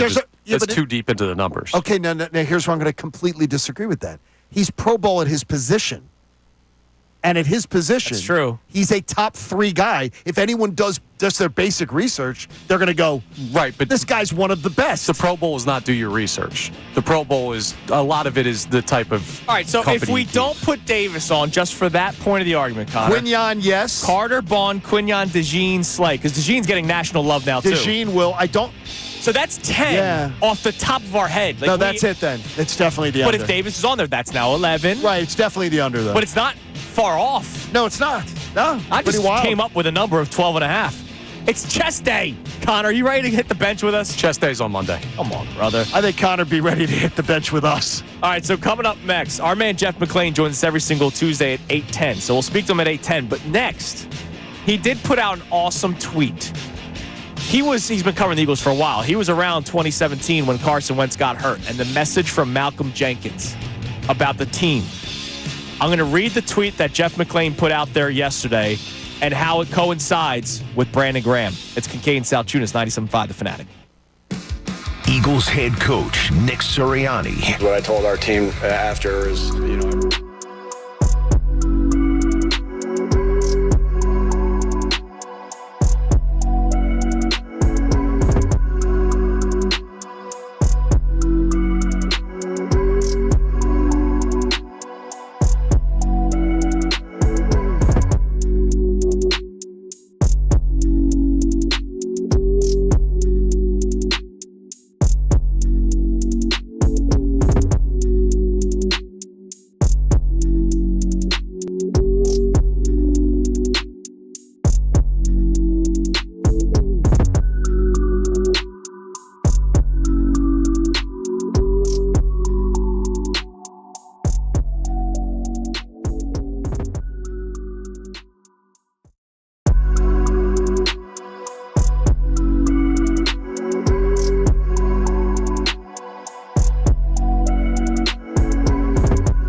it on Kincade Salciunas, 97.5 The Fanatic on this Tuesday morning.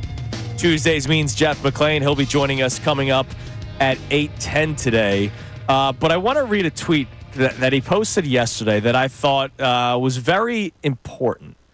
Because this isn't the first time where we have seen a major Eagle get injured, and not just legendary name, but if you go back to 2017, you lost Carson Wentz, but you also lost Jason Peters. Remember the great moment when Lane Johnson ran out of the tunnel holding the Jason Peters jersey? Like, I thought that was super cool of Lane Johnson to do. Cool. It was super cool of Lane Johnson to do. So yesterday, Jeff McClain, he's got the blue check mark, so he's allowed to use more than 250 characters. He put out this tweet following the Brandon Graham injury and that he's done for the season, and he compared it to the Carson Wentz situation. Now, obviously, guys, we get it. The starting quarterback versus edge rusher, two different, in terms of hierarchy, franchise quarterback a little bit more important than an edge rusher, but Sure. Brandon Graham is more than just the edge rusher for the Philadelphia Eagles. He's one of the biggest leaders and more respected players inside that locker room. So Jeff put out a quote from Malcolm Jenkins, because remember, it took place in the same city. Now, different stadium. This was at the Coliseum at the time, but it was in L.A. This was Malcolm Jenkins in the locker room following Wentz's injury. Quote, "Carson Wentz being out of this S, bro. That effing sucks. But dig this. We effing set this up for whoever the F in this room. That's who we ride with, man. We all we got. We all we need. Believe in that S." So, end quote. Jeff continues in the tweet. Circumstances were different this time around. The 2017 Eagles had just clinched the NFC East, and 7 years later, it was the injured player who delivered the message. But the Eagles have similar Super Bowl aspirations, and Graham would not wallow in the fact that he might have just played in his last NFL game. Quote from Brandon Graham, "Mission is still the mission. Now I have to be great in my new role as a leader." And I love that quote from Brandon Graham, that he still is going to be a leader for this team, and he's just going to find a way to be about it. But, I mean, look, it goes back to this next man up mentality that we saw with Doug Peterson. You kind of got it right now with the Philadelphia Eagles, at least in that one position. Fortunately, it's pretty healthy across the board everywhere else. Yeah, I think it's hard that you talk to pro athletes when there's an injury, and the vast majority of them will tell you a story of feeling disconnected from what's going on with the team. So I hope that he's still able to have a serious influence on guys. But it's hard to influence other players and everything when you're not dressed, when you're not there, when you're not in the fight with them. A lot of times, guys, like in baseball, I know guys will say that they feel like they're not even a part of the team anymore. Right. But maybe being in the look, this is film study, meeting rooms. Maybe that's a little bit different. Oh, he'll definitely help. Yeah. I just wonder the real impact that it will have.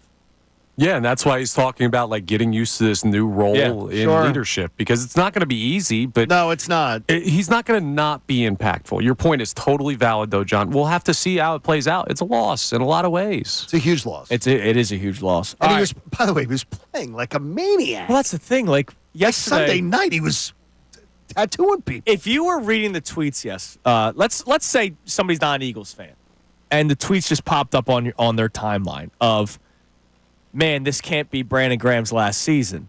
They probably think, oh, he got hurt.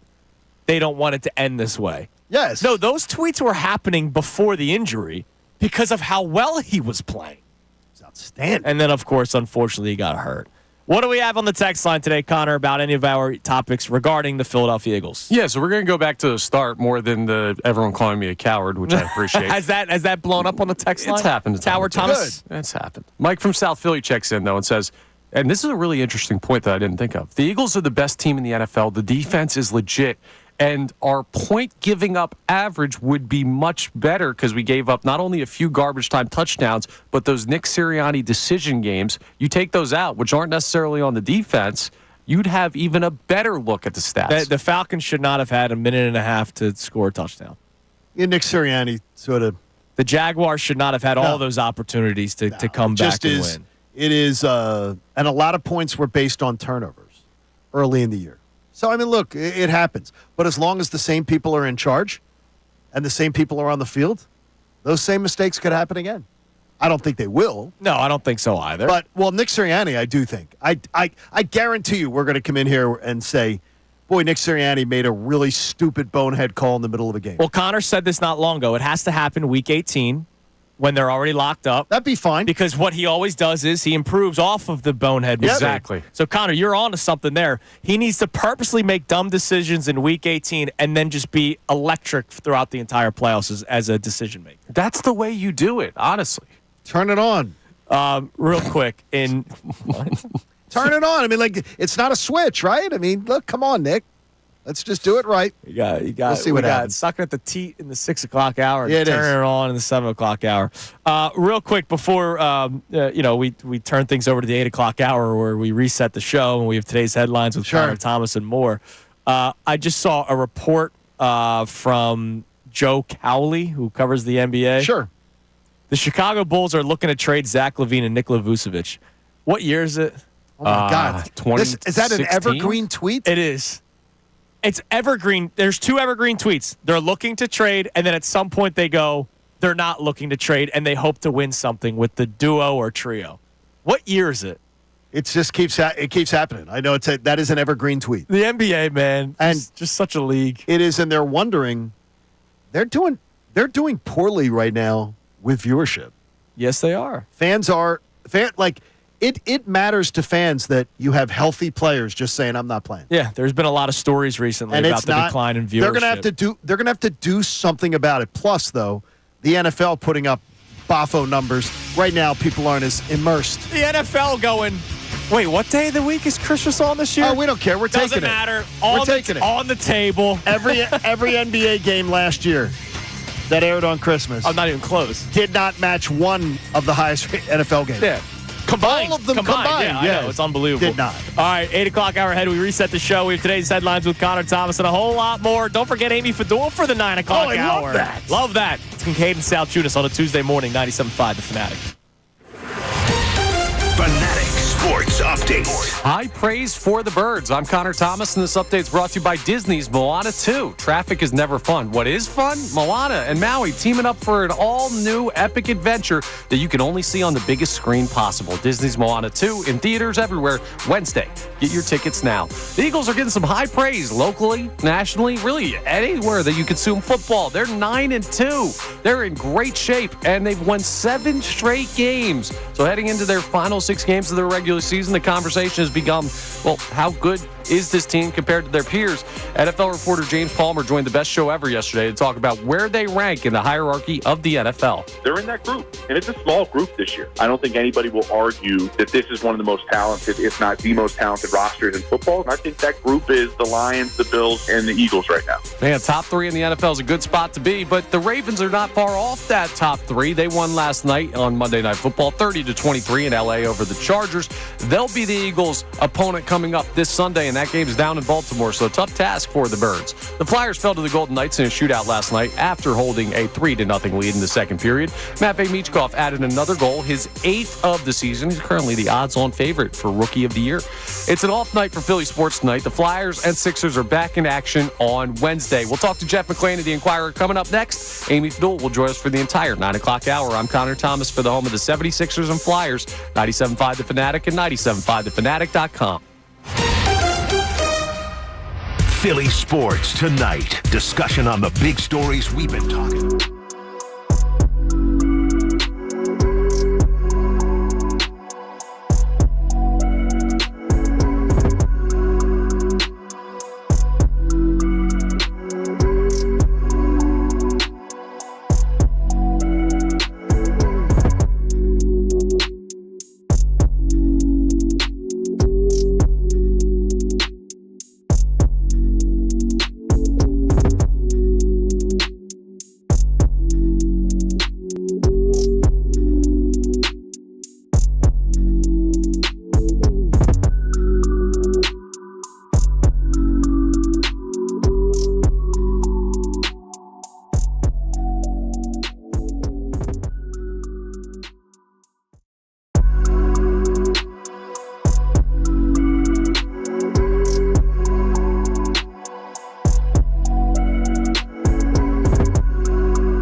97.5 The Fanatic.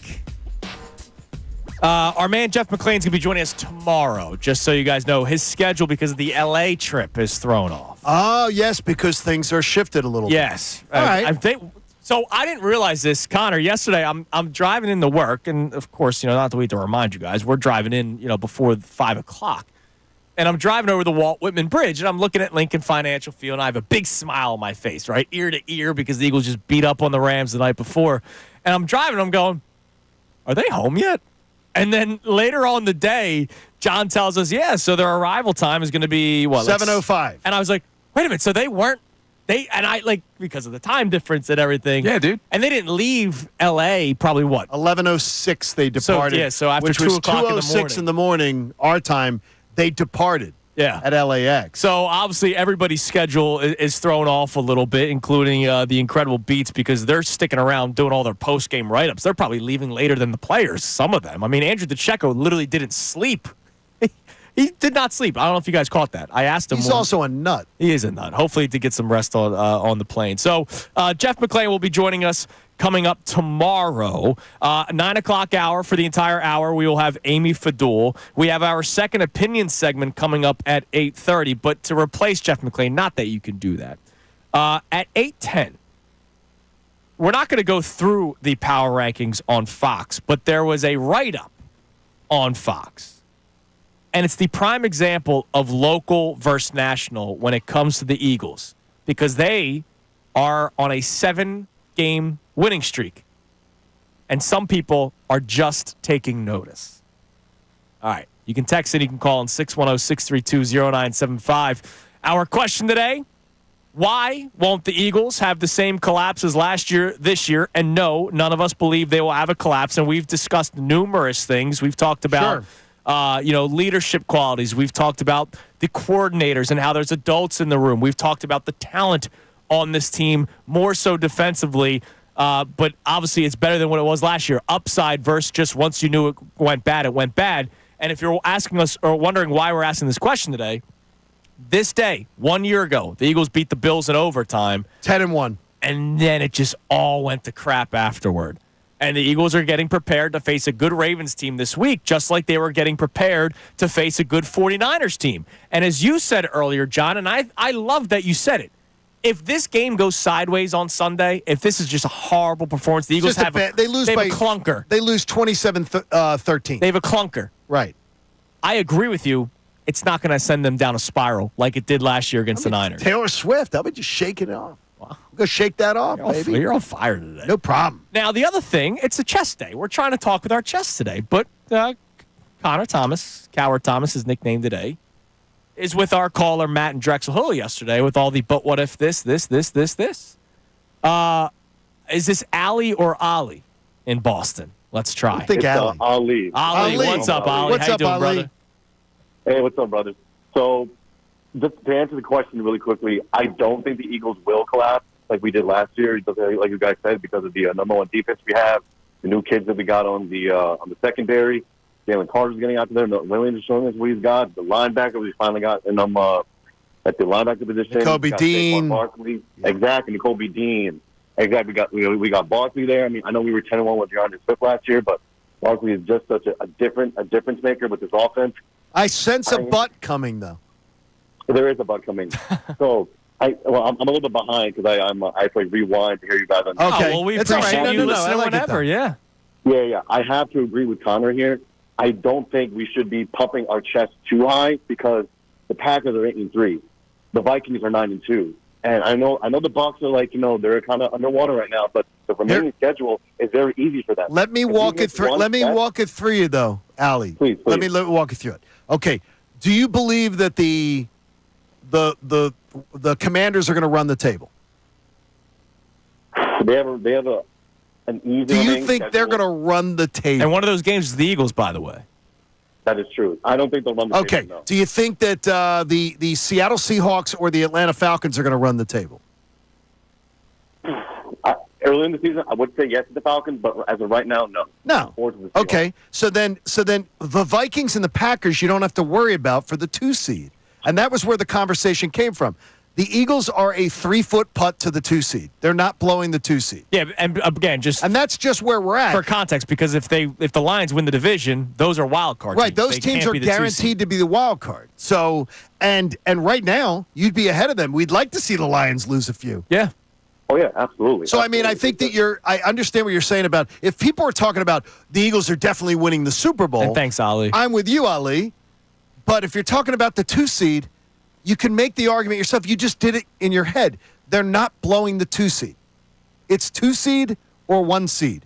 That's now, pretty much it. Yeah. What happens in January? Who knows? And by the way, little tidbit for you. Yes. I shared it with you earlier today, off the air. I'll share it with the audience.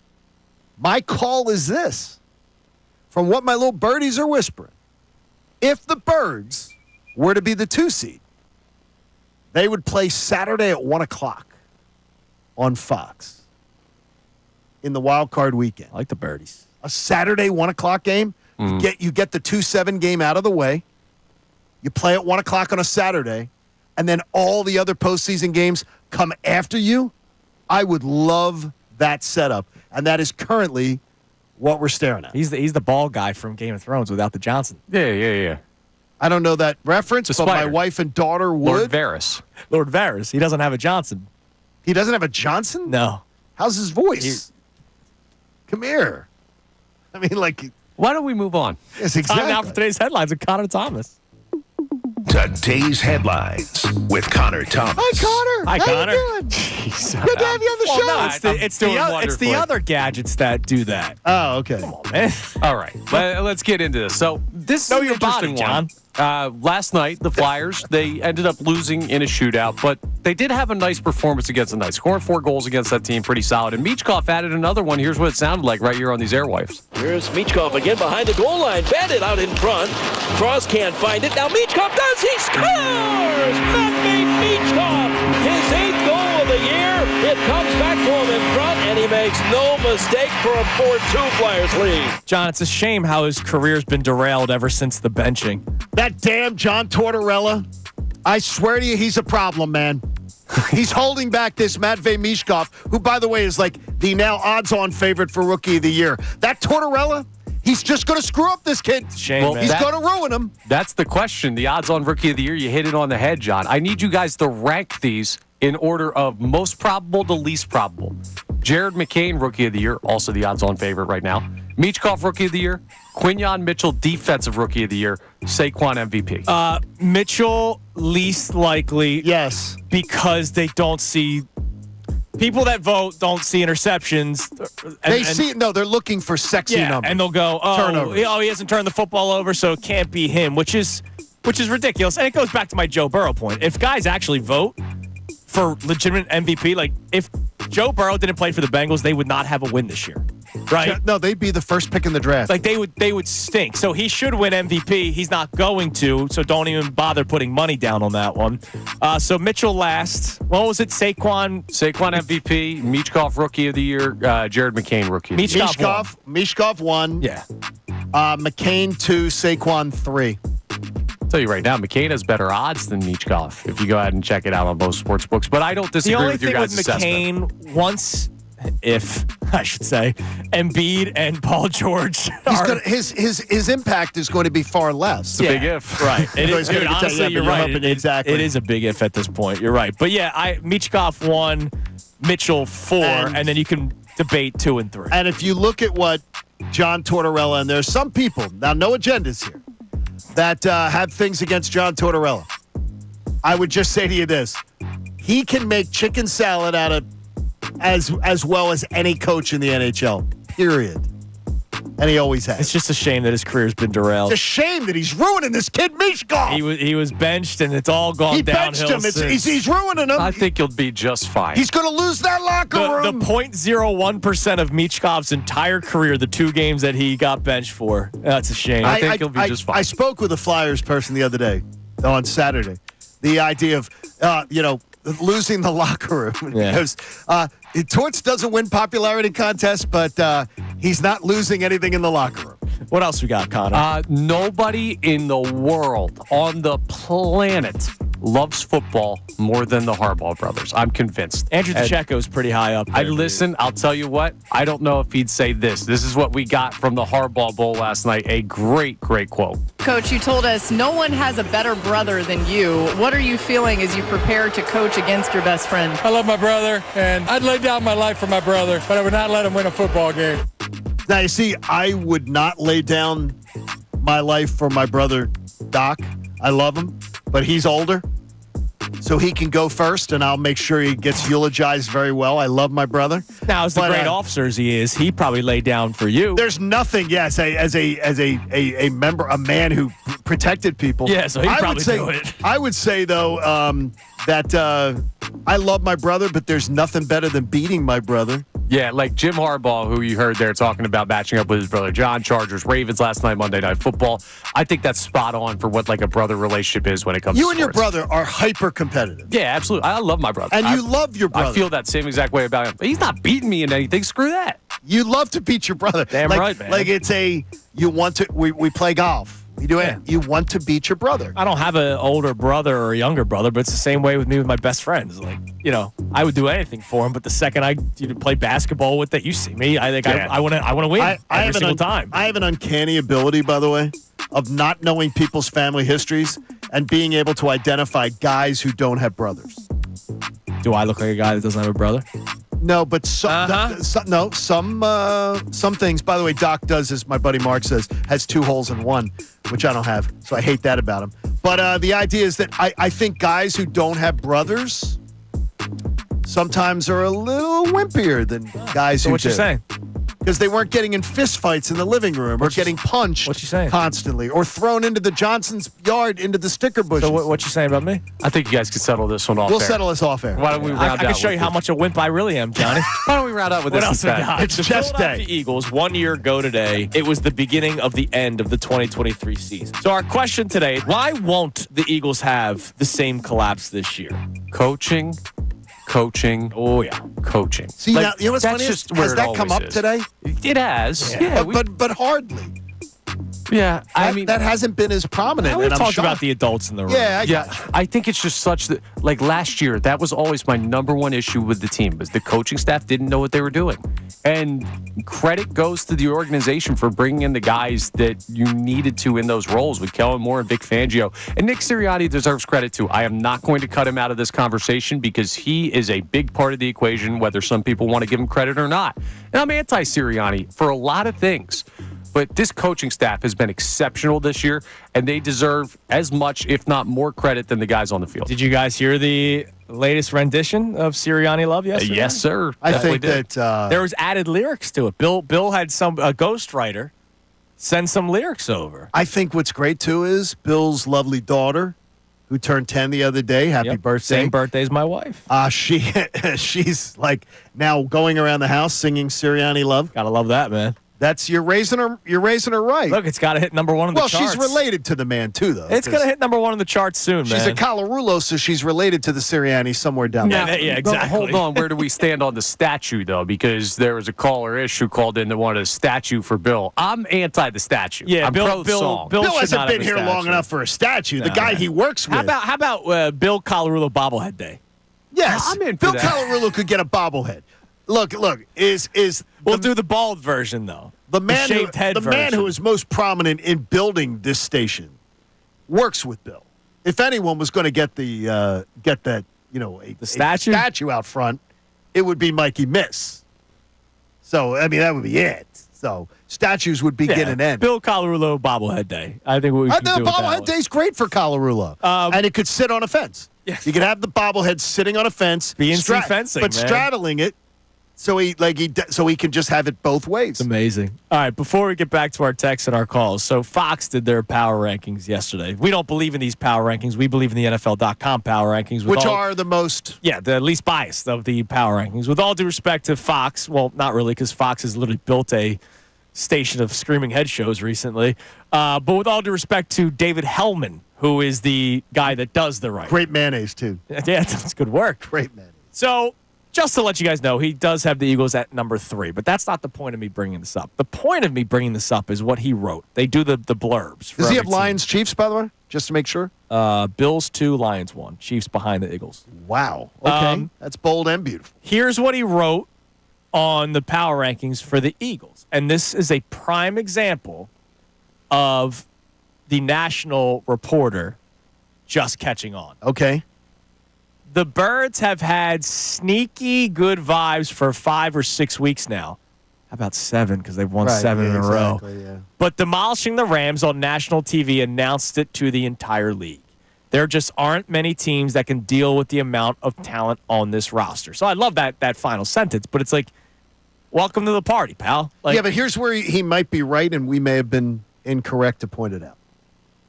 Remember, the first game of this winning streak was the Browns game, and that was anything but positive vibes. You're right. You're right. You lost your mind over that game. That was the daycare press conference. Yeah, full disclosure, I did. There was a lot of things that day that didn't go cosmetically well. No. Enough that the owner was upset about it. Even the shaved head wasn't cosmetically well, but it's worked for the Eagles, so I'm not mocking it. But the title of their power rankings are Eagles, Ravens, the scariest teams in football. No. You don't think they're one of the two? The Lions are the scariest team in football. No matter how much of an Eagles fan I am, the Lions are the scariest team. But how far off are the Eagles? I don't believe that they're far off, but the scariest, there's only one that can wear that title, is scariest. And then if you're saying to the other one, no. Nobody is as scary as the Lions. Let me ask you something. Why can only one team wear that title? When? As the scariest? Because scariest teams. Scariest teams. The Lions and the Eagles are not on the same level yet. I don't believe they are. Now, I do. I do not. So I'm different in this conversation. But you're different in a lot of times. Damn right I am. Now let me throw this by you, because you are saying that you're not there yet, which that's fine. You know, it's chest day, and I've just been working my chest out a little bit longer. So you agree that it's 2 teams in the NFC. It's a 2-team race in the NFC. So why shouldn't they be in that conversation? Detroit or the Eagles are going to the Super Bowl. But Detroit is considerably, right now, they are the odds-on favorite to go to the Super Bowl. Not the Eagles. Detroit is. And it's earned. It's been earned. I'm not taking away what Detroit's doing. They have played a much harder schedule than the Birds. That is true. And they have 4 wins better than the Eagles' best win. And I'm just trying to be honest.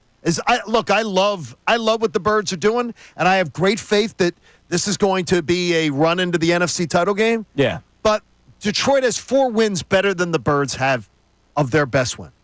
So I'm just going to say is that people got to put some respect on it with Detroit. You know me. I'm not disrespecting. No, I know you're not, but I'm just saying that's where it is. Now, you say odds on by far. Now, I don't know. I think it's odds on by far, and I haven't looked at it. So I don't know how to break down odds. You don't? No, all right, so. What are the odds right now? So right now, the Eagles are 1 game back of the Lions. Right? Okay. So I know mathematically they're 1 game back of the Lions.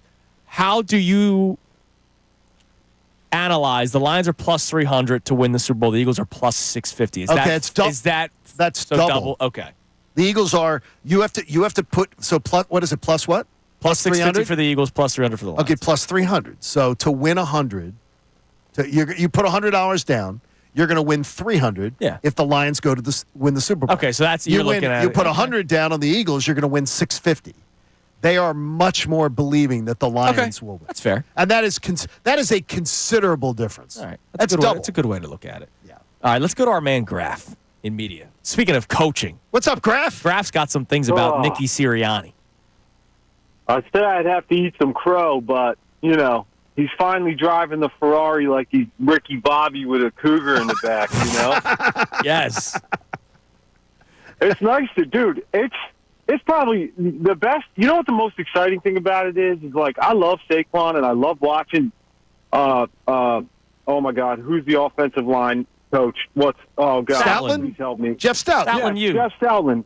Yes, Stoutland finally having himself a Hall of Fame horse in the back, dude. It's incredible to watch his offensive line have that because Saquon finds every single hole that this man wants his O-line to design. What if I told you, Graf, that at 9:30 today, or excuse me, 9:15 today when Amy Fadul is in here for the hour, so less than an hour from now, there is somebody that's trying to take away from what Saquon Barkley is doing because of the point you just made.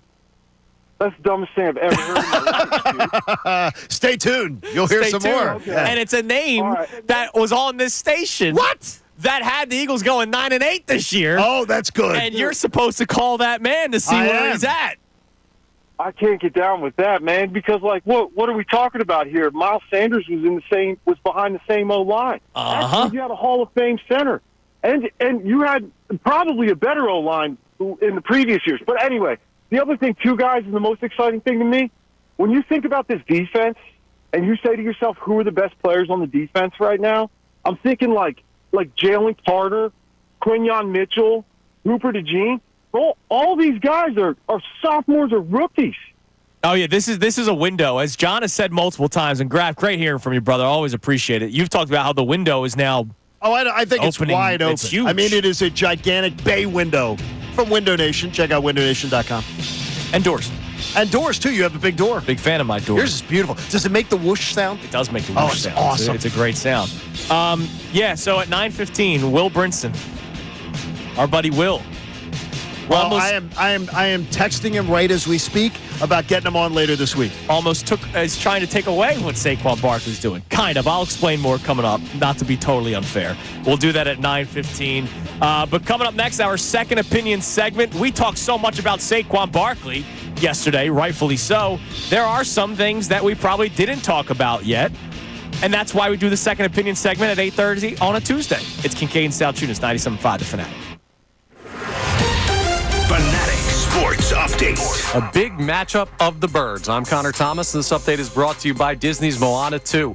Traffic is never fun. What is fun is Moana and Maui teaming up for an all-new epic adventure that you can only see on the biggest screen possible. Disney's Moana 2 in theaters everywhere Wednesday. Get your tickets now.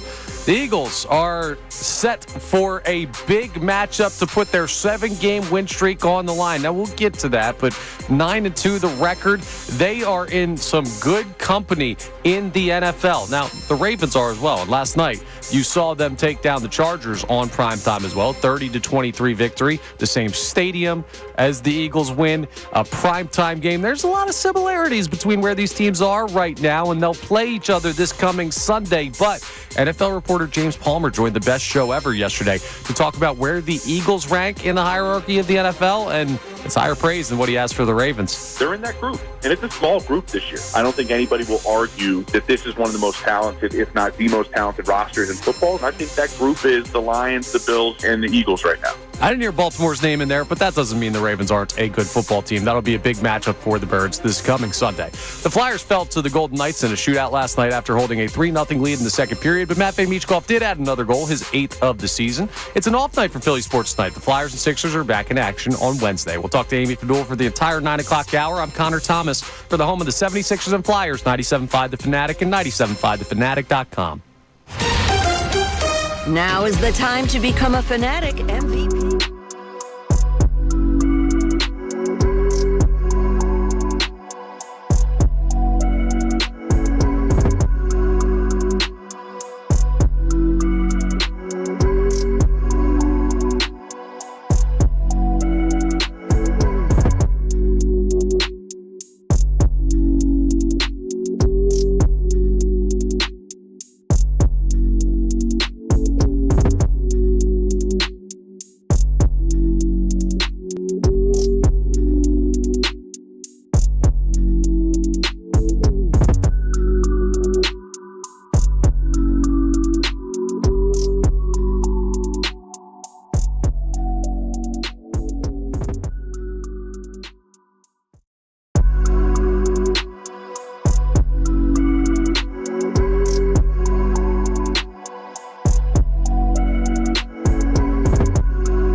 The Fanatic on a Tuesday morning, a Temple Tuesday, Johnny.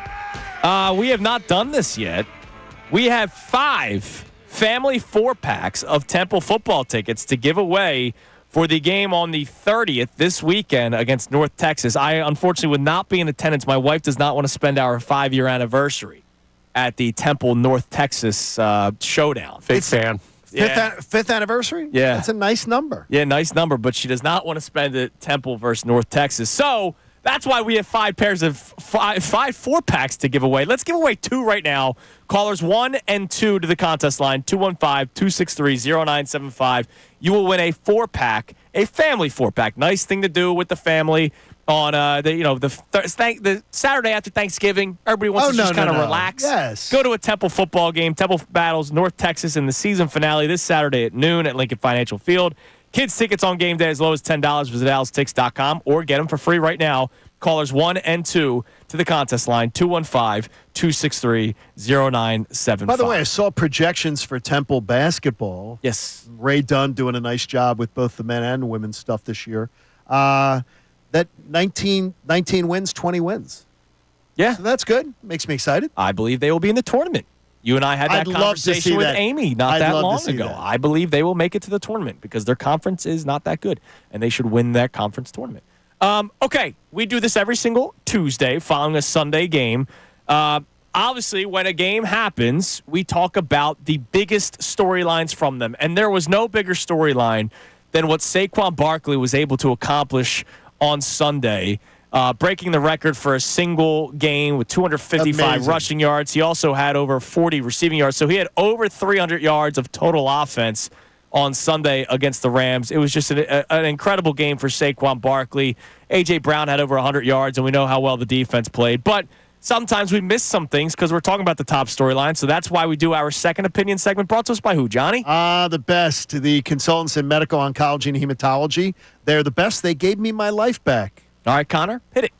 You might not always agree with what you hear. Sometimes you need a second opinion. All right. Brought to you by the consultants in medical oncology and hematology. They're the best. Sorry, too excited. They're the best. So I'm going to go a little deeper into the weeds here, and we have talked about him a few times. But this is somebody that I was very hesitant to ever get on board with. And sometimes, even though there are times where we may be smarter than the teams themselves. Oh, or we think we are. Hey, look, I wanted to run the ball. They started running the ball. Look at how that's worked. But there is another running back on this team. And I know he doesn't get 10, 15 carries. But Kenneth Gainwell, to the Eagles' credit, because that team has loved him. Nick Sirianni has gone to bat for Kenneth Gainwell a lot. I still think he shouldn't have been your day one starter last year. Yeah. DeAndre Swift should have been your lead back, and Kenneth Gainwell should have been the backup. Him being the backup to Saquon Barkley, he's done a tremendous job in his limited carries, and he runs ferociously and viciously. And it's to the point now where Saquon could pop off for a few runs, get into the red zone, need to come off the field for a breather, and Kenny G is still going to have a big run. That touchdown that he had, that was an aggressive run, as you say, ferociously and everything. Yeah. I believe he's learned to hit the hole better because he watches Saquon. Could be. And, John, I'll go back a game before. We didn't really talk about it much. That touchdown drive where Hurts gets in with the tush push against the Commanders because they were down a score. They needed a touchdown. Right. Remember, Kenneth Gainwell had like 3 10-plus yard runs on that one drive. It was like fantastic. 4 carries for 43 yards all on that drive. Yeah, and that's what he finished with on the game, right? So, like, all that drive was the Kenneth Gainwell show. And he doesn't get enough notice for it because he's not being used a lot. No, and of course, the day after a game, we're talking about Saquon rushing for 255 yards. So why would I bring up Kenneth Gainwell? But, man, 4.5 yards per carry this past game, 10 yards per carry the game before that, 4.5 yards per carry.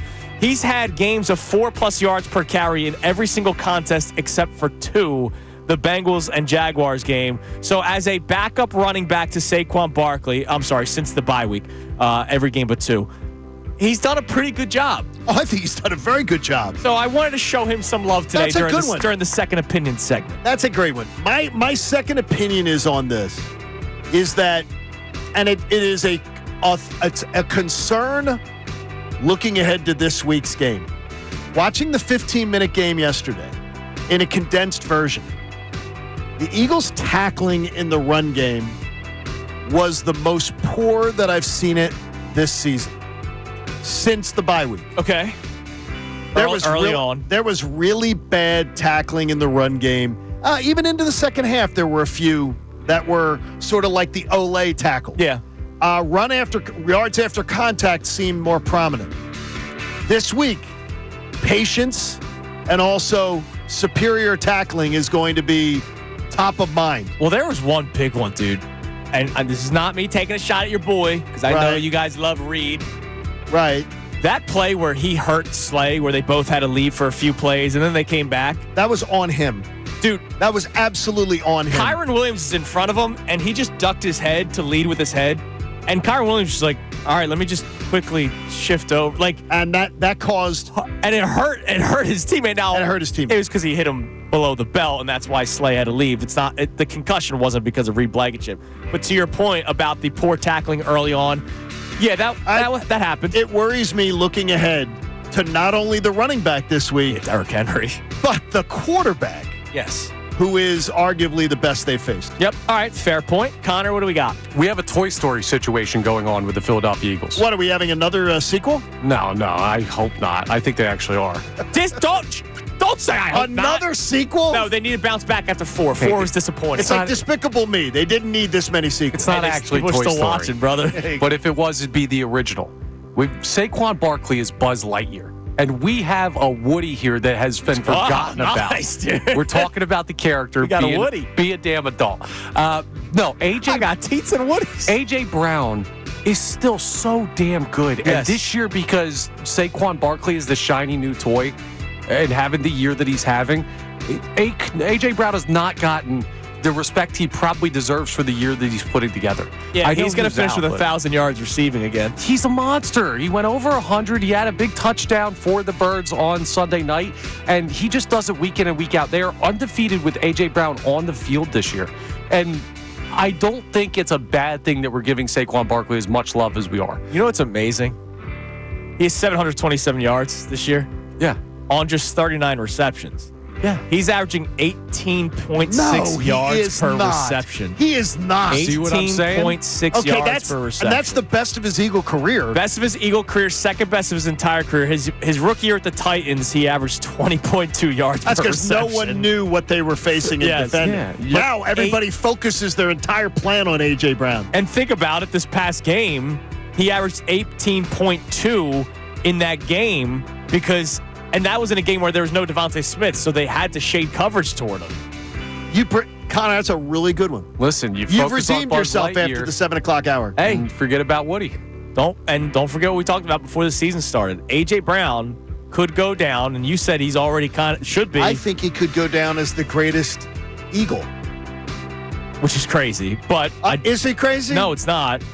We talked about this earlier in the year. Before the season started, that A.J. Brown could go down as the greatest wide receiver in Eagles franchise history. And then they re-upped his contract.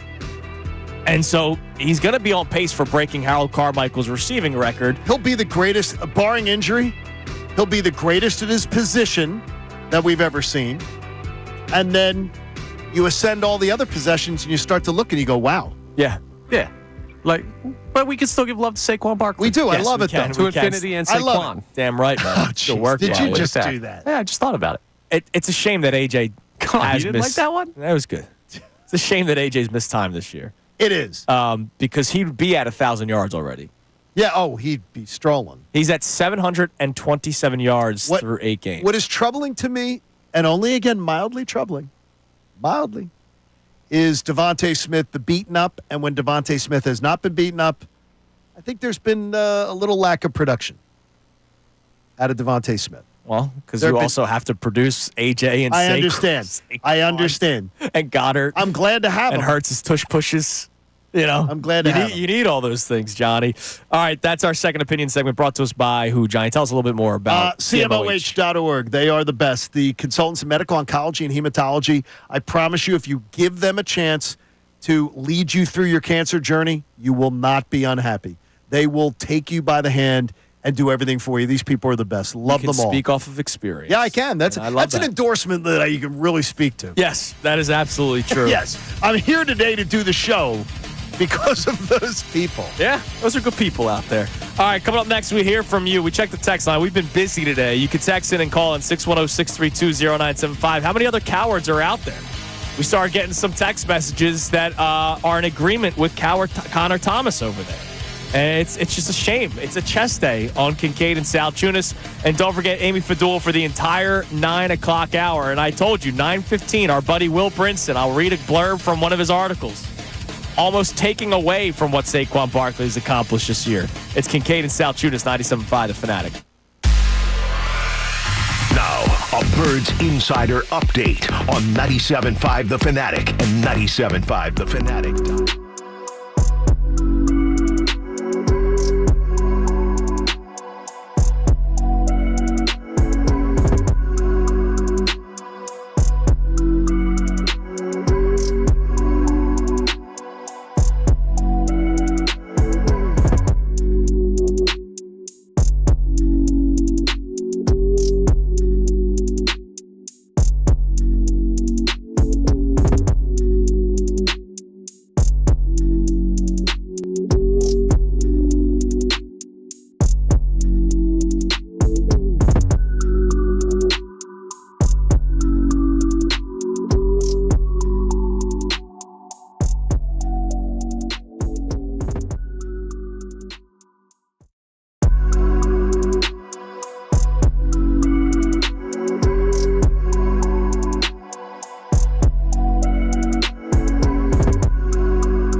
8:49 on Kincade and Salciunas, 97.5 The Fanatic. Sorry, Johnny.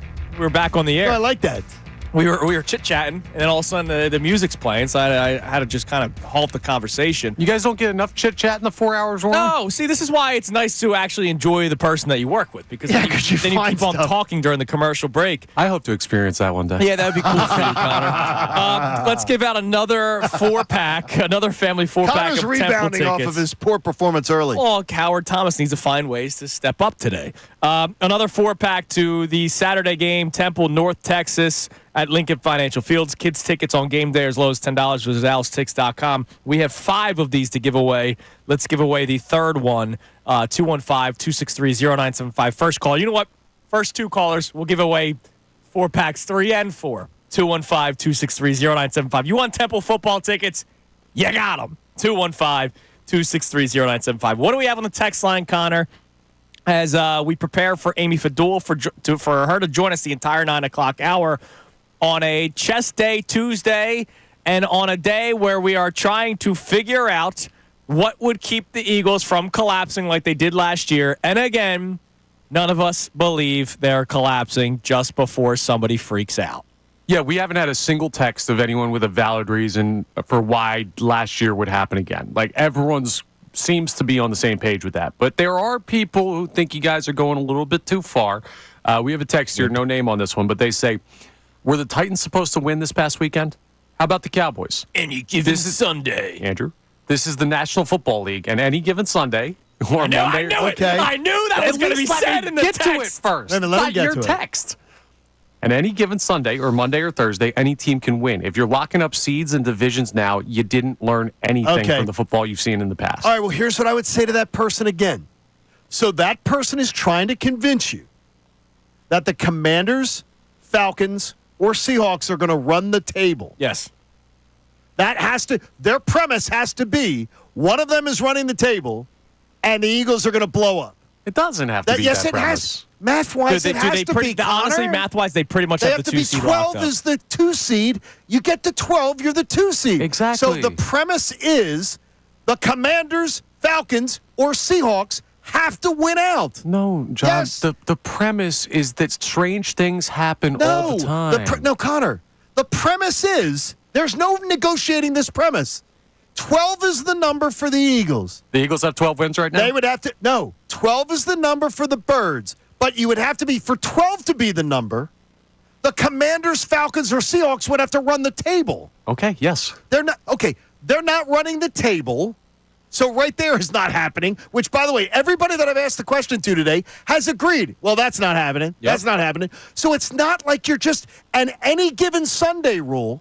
Does the any given Sunday rule apply more to, like, the elite teams or the average team? It applies to every team. It applies to every team. No, more often, who is more likely to gag a game away? An elite team? I would say a mediocre team. Or a mediocre team, or an average team, or just a slightly good team. So when you use the any given Sunday stuff, which is so outdated, it applies less the better you are. Right. So that means more. Stop. Yes. Everybody, get in the pool. The water's fine. I'll say John, this. we're in the pool, but you guys are drowning yourselves in it. No, you're not. To go 12 wins, Connor, to say this team is going to go 3-3 down the stretch, and if they go 3-3 down the stretch and the others have to run the table, it is not being bold. It's not being outlandish. I can almost guarantee you that the people on my side of the conversation are saying they're at least going 3-3 down the stretch. Okay, well, then they're making my point for me. Then they cannot miss the 2 seed. You're just taking it a step too far, saying, like, locking stuff in. No, it's too early. You just made the point again. It's not the math. You said if they all agree. Yes, it is the math. Because if they go 3-3 and the others don't run the table, you are in the 2 seed. We agree on the math. I think the Eagles are the 2 seed. You guys said you can basically lock it in. Fine, and fine. I disagree. How about this? A sight that nobody wants to see. Me without a shirt on. If the Eagles don't go at least 3-3 down the stretch, I will do the entire show with my shirt off. There you go. Oh, my God. Why would you make that bet? Nobody wants that. Nobody wants to win that bet. No, I think that there would be plenty of ladies in town and some men. Not that there's anything wrong with that. Nothing wrong with that, I would man. love seeing Andrew Love is love, that. baby. We may look. It is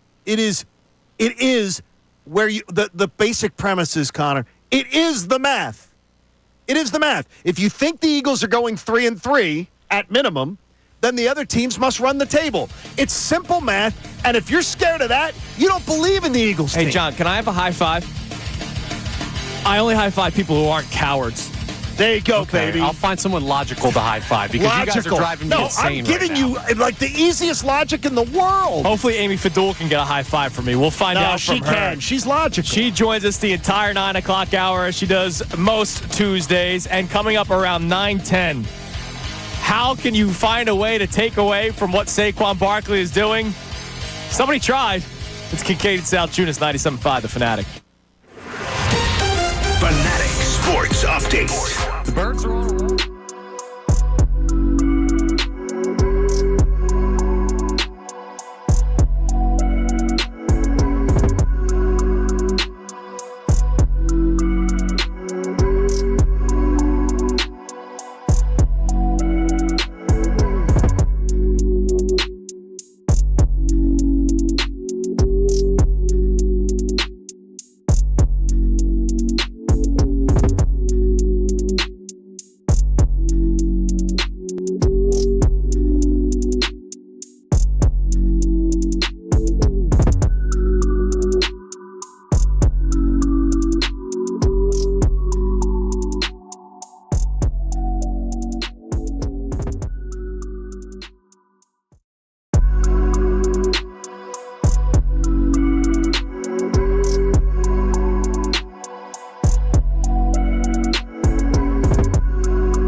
not the shirt, taking the shirt off part. Because apparently there are a lot of people that don't want that to happen. I don't blame you. But Amy Fadul will be here momentarily. She's got stuck in traffic because of accidents, and it's because I didn't wish people safe driving to work today. Come on. And so this is my fault. Zay says that he would not mind it, and he says the best-looking show in sports radio. Oh, how about that? I thought you meant the accidents. But he would not mind it. I didn't realize we had blind listeners. I appreciate that very much. Oh, man. Very, very Thank you, good. Zay. Listen, man, that's not very nice. That's not All nice. right, well, I'm going to keep my shirt Zay on. was being very complimentary. I'm going to keep my shirt on for the next hour. I promise you that. Because Amy Fadul's here. Hi, Amy. Good Amy's morning. here. That got aggressive there for a second. Yes. Having some Well, fun. in case people are just tuning in, there's a lot of cowards that listen to this show. Were you listening, or Yes. you were listening? Oh, yeah. And it's the You whole, may know something. don't say that they're the 2 seed. Why not? Who's going to catch them? And the Eagles would have our main topic today, happy anniversary. The Eagles beat Right, the Bills exactly. this day last year. Oh, I was at that game. And then we know what happened. In the rain. Yes, it was cold and rainy. They then lost to the Niners. Yes. They went 1-6 down the stretch. Everything was a freaking disaster. We are in the belief that that's not going to happen again. I will let you answer. Do you believe that's going to happen again? I do not believe that's going to happen. Okay, and then we'll ask you why you don't believe it'll happen again. But it then led to chest day. Today we're at the bench at the gym today. Okay. We're just working the chest today. It is chest day Just chest Tuesday day. on Kincade Salciunas. Don't worry about leg day. You got some What is that? emotional music. Exactly. Somebody's trying to FaceTime me. Jeez. Somebody's trying to FaceTime It me. is. We were getting emotional there. And so John did the math pretty simply. That 3-3, go 3-3, and Seattle and the other kids will have to run tables. they would have to go 5-0 yeah, the rest which of the way. is improbable. So it is not crazy to be saying Oh, yeah. the Birds are the 2 seed. I think the confidence there is, one, that happened last year. I feel like the backsliding is a completely different vibe now. Those guys know about it, but Yes. also just the numbers don't bear it out. You can't do it. You won't. It won't happen. It's not a completely, happening. Yeah, it's completely Which is why I improbable. said if they go 2-4 over the next 6 games, I'll do the entire show with my shirt off. And Oh, I know okay. nobody wants that. And so Just want to know which show that would be. No, Zay wants it. That would- It's not a whether I'm going to Tuesday. be here or not. No, just I'll make it'll be the Monday after the season Oh, ends. that makes so more don't sense. worry, you'll And be Zay safe. says he'd be all for it. Look, whatever. Well, the YouTube folks might really enjoy that. They are be. saying they would not. They would not. It's all right. It's all right. It's because you're jealous, and that's fine. I understand. all Not right. everybody can look like me. Amy, so let's start with the main topic today. Why won't the Eagles have the collapse that they had last year? In case people are just tuning in, no, we don't believe there's a collapse. So no, this is not a negative Philadelphia media sports topic. We are saying that it won't happen, and we have given reasons why it won't happen. But what are some of the things that come to your mind? Well, you look at last year, and it was hard not to feel that pressure from last year into this year, right? But everything is opposite. Like, they were getting worse last year. Each game you thought, ooh. Like, even when they were 10-1, you thought, that's not a great 10-1. Like, when is the bottom going to drop out? Now, you didn't think it was going to drop out the way that it did because it was pretty epic. I don't think they've landed yet. Yeah, I mean, it was so bad. It was historically bad. And it had never happened. That had never happened to a team that had started 10-1. But they've gotten better each week. Every single week, they've gotten better. The decision-making has gotten better. The play calling has gotten better. The play making has gotten better. The defense has improved night and day from even 4 weeks ago, much less the beginning of the season. Right. So to me, like, the trajectory just doesn't pan out. There's just no way they would go that far backwards. And even if they don't, even if, like, the defense completely implodes, Saquon Barkley still wears the Eagles uniform last I checked. So we're all fine there. Yeah. If I said to you, one part in the last 6 games, one part of the Eagles is going to have a regression, would you immediately say you bet the defense? I would probably. And is that because of why? That's because of all the units that you had to choose from. And I'll include special teams in there. Sure. Offense, defense, special teams. The defense has the most opportunity because you're relying on young guys, you're relying on unproven guys at times. So I feel like if there is any room for maybe a tiny bit of pullback, it would be the defense. The offense, there's nothing that would tell me that they're going to go backwards. Saquon Barkley is hitting a completely different gear. I feel like they're all on the same page. Right. They still have A.J. Brown. Even when they've had some health issues like Devontae, it didn't matter. So I thought that if you had to choose one, the defense, though I don't think that they're going to take a big step back, but if there was any room for maybe that they'll come back down to earth a little bit, it would be the defense. But then you also sit back and you go, Then again, they got Vic Fangio, who's been doing this for 75 years. And he's got guys that are amazing. just getting better. Quinyon Mitchell's just getting better. Right. Nolan Smith just getting better. N'Kobe Dean just getting better. I mean, Jalen Carter still getting better. Still getting better. Still getting held. Still getting held. Right now, on his way into work, someone's holding him. Did you see? It was he had 14 of the 18 plays at one point. It was 14 double teams. Like it was incredible. It was incredible. He's a top 3 player in the NFL in double teams. Yeah, he's commanding every week. That's impressive. Which means that other people are going to be able to get free. I mean, that's obviously just math. And then I got to think, and I like the math. Just math is working for the show today, even though some people can't understand the math. Math confuses but people. I would imagine that the Eagles, they have to. I mean, it's just an email or whatever, a letter. I don't know if they send a carrier pigeon. They got to send a message to the league like, hey, look at what's happening to Jalen Carter every single play. Can you keep an eye on this next game against the Ravens? Yeah. I'd imagine, especially against the Ravens. Yeah. I watched that game last night. I would imagine they've clipped off certain things. I know in the NBA they do that quite a bit. They clip off, hey, maybe you should take a look at how this guy, because they did it with Tyrese Maxey, I'm pretty sure last year. Maybe you should look at the way that they're calling him. Didn't work for Tyrese. No, it didn't. But maybe it will this year. We'll have to see. But I feel like that if they haven't, I'm sure that it's been called attention to or will be called attention to because it's they're holding him quite a bit. A lot. I mean, actually a lot. Every play. Baldy did his Baldy's breakdowns. Yeah, I and love that. They found a way to stop him. Just literally hold him every single play. And if it's not getting called, you're going to keep on doing it. You're just going to hook him, and that's all they've done. And when you're looking at you talk about the trajectory, which just sounds really, really good. Can I bring you back a year though? Last year, it's a dark place. John. I don't like that place. But when they were 10-1, I didn't think that they were 10-1. I knew numerically they were. But you didn't see the collapse coming, like the way they collapsed, how bad it was. Right. But you didn't think they were 10-1. No, I don't feel like it was a solid 10-1. I think there were a lot of holes in that. They lucked in. And listen, good teams have to get luck. There's no doubt about it. But it seemed like that there was a lot of you just didn't feel good about the 10-1. Even that Bills game, I thought, gosh, that might have been the best game that they've played, and it felt like that was a loss. Yeah. It wasn't. It was a great win. We were there. It was exciting. It was in the rain. Everybody's going bananas, and I thought, I don't know. That's just not a team that looks like they're going to do a lot. Because you kept on waiting for the turn into a great right, turn, like putting teams away or just really dominating and not having, the mental errors and the mistakes and the dumb penalties and the turnovers. There was just turnovers aplenty last year, and they just found ways to win during that time. And it was just you're like, I don't know.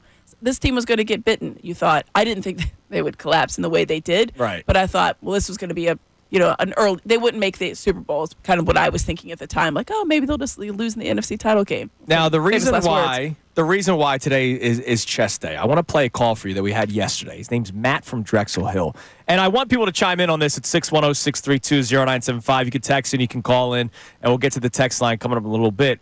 But our second topic is about just saying things about the Eagles with your chest, right? You're feeling confident about this team because they've done enough for you recently where you probably can go out on a limb and say certain things. But we had a caller yesterday, and this attitude bothered me, and there are still people we're hearing from our texters today and Coward Thomas over there that feel the same way. Here was our caller, Matt in Drexel Hill yesterday. Let's go to Matt in Drexel Hill. What's up, Matt? What's up, Matty? Yeah, I think their schedule played out to them. It was pretty easy in the beginning, and it's going to start getting harder. So I think these next few weeks with the Ravens, Pittsburgh, I'm definitely a believer, but if they can at least keep the Ravens game close. Like the Ravens, but the Ravens defense is horrendous. But those 3 games, it was like Cincinnati, the Giants, right? And these aren't teams that can beat anybody. The Bengals have one of the best offenses in the NFL. You kept them to 17 points. He dropped an I'm a believer, but he said that the beginning part of the schedule was easy. Okay, fine, you can make that point, but the defense has been tremendous this entire stretch. The one that bothered me the most was I just hope they keep the Ravens game close. Just keep That it close. bothered me. So Yeah. he's going into this game like Thinking they're going to lose. Yeah. Just make it respectable, like some kind of moral victory. as if the Eagles are 2-9. Yeah, like, ooh, Now- I hope that they just don't get the coach fired. Yeah. Now, Connor Good luck. read that, heard that comment differently. Yeah, I did. I didn't Back-to-back weeks where we've heard and read things differently. Right. I didn't necessarily take that as like he's expecting a loss. I took that more as I've seen enough from this team at this point that all you have to do is continue to like play a tight game against a good team. It's not going to change the ceiling. We know you're going to get enough wins. Like it may sound like Matt's honestly closer to, hey, they're probably going to be the 2 seed anyway. Then I even think people should. That's not how I Yeah, got it. that's not I mean, I didn't hear that. I think you're in the at all. minority on this one. I may be in the minority, but if it's a possibility, I don't just want to rope him in immediately Yeah, to but say I he think thinks it's- they're going yeah, to well, lose. you gotta He can call go back in logical. he can call back in. wants Yeah, to I think it's clarify. like I'm a believer, but that's why Yes, that's it's the the- it's the- negative he's hedging. connotation. He's Yeah, hedging. like I'm a believer, but I don't think they're actually going to win. And I hope they just keep the game close. Like that's what I would say when my team is going to lose. Yeah, and I don't think that. I hope they can keep the. I can't even imagine saying that. Oh, No. yeah. Like Watch it's Kentucky basketball. no. with I me. mean, if say you're it a watching, lot. no. If I'm I say it a lot. if I'm talking about Temple basketball, if I'm talking about teams, there are times that Right. where If your say team's that. like riding high. I said that about Temple football going into Oklahoma this year. I just hope they keep it close. They did. They did not. They did not It did do not. that. It did not So, happen for you. I don't know. And if you look at the Eagles are. We talked about this yesterday. They're a complete team, right? The defense is balling out. The offense is balling out. Special teams had a better week with Jake Elliott. Whereas the Ravens secondary, other than Kyle Hamilton, the defense has not been great this year. The Steelers, who he mentioned in that call, oh man, they're going to play the Steelers. What, the 16-point-a-game Steelers offensively? Yeah, I mean, that's Ooh. all you have to shut down for the Steelers is Chris Boswell. I mean, that's pretty much Right, it. exactly. Keep Like- them out of field goal range. Otherwise, they won't find the end zone. Or their defense. The Steelers' defense, Steelers' obviously, defense is legit. If they score, then you're just, all right, maybe it'll be a game. Like, but I'm that's so it. scared. Najee Harris might average 2.5 yards per carry Russell against Wilson me. is not carving you up. George Pickens Stop might it. actually legitimately assault one of my players. I think that He one's. might- I think you score 20. If you find your way to 24 with the Steelers, this Yeah, Eagles that's- team's winning. Yeah, that's it. That's all you need. That's So all you I need. don't know. Now, I by wanna the way, get over that they're kind of attitude. team that can keep you to They can make that a they knife fight. Yeah, they can get you to 10, and you think, wow, that was a really hard-earned 10 points. Exactly. Yeah, I just want to get past that attitude of the who, but this, but that. Yeah. No, come on, man, go Birds. Enough butts. It's chest day, damn it. It's not leg day. It's not glutes day. All right, Connor, give us a text, and then I'm going to read this Will Brinson, some of the blurbs from Will Brinson's article about Saquon Barkley's case for and against the MVP. All right, so Andrew from North Carolina checks in. This may confirm it's not just the name because he's on the opposite side from you, Andy. He says, I believe in this team wholeheartedly. I see us having a shot at the 1 seed, but it's November 26th. Let's worry about the Ravens and then the Steelers now. Pray we stay healthy. Let's take it a week at a time. And see if we can get to a championship this year. He's We're Jalen not talking Hurts. about the 1 Okay. seed though. The whole thing was this is all about the 2 seed At worst. and saying 2 seed at worst. Right, this guy's And there saying is he believes more in the team than that. He thinks they have a shot at the 1 seed. But he's still saying don't believe it. No, he's saying just slow down a step. No, there's no reason to slow down on the 2 seed. You could slow if you say with your chest, I guarantee they're the 1 seed. I would tell you, yo, Yeah, pump the guaranteed brakes. Super Bowl. Yeah, Lions the need to 2 lose. seed is Right. just simple math. It's math, and I know it confuses people. It's not even football new and a math. half. Yeah, it's not even new Too math. much. It's not new math. Yeah, No, it's not it's that. not the By new the way, math. That's It's not the terrible new math. math. That By is the way, terrible I'm math. so glad my kid's 20. As Boy, long I as hate 2 it. plus 2 still equals 4, I'm happy. No, they had to change it. They had to change Just it wait, Andrew. to make it I harder. know. Oh, I'm going to love watching it. I say it so often to him. I'll just say I'm not going to be the helper of homework. I can tell you that. I'll tell him about sports. All right, Yeah, let so, the woman with the medical degree. Yeah, exactly. Let her do that. So our buddy Will Brinson, who we hope to maybe have on tomorrow. I'm going to try to get him on tomorrow if he responds. Here. Quick reminder: before the season started, he had the Eagles going 9-8.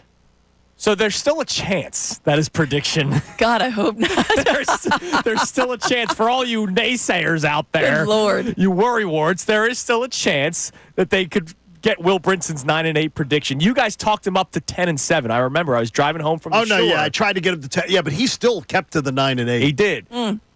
He wrote an article about this case for and against Saquon Barkley to win MVP. Now, the case for is all the numbers that we know, right? And how great he's been.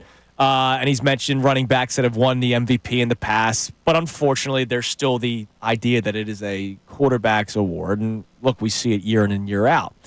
So I want to be fair. Will did write a case for, but he also wrote the case against. And this is the thing that I don't like that people do.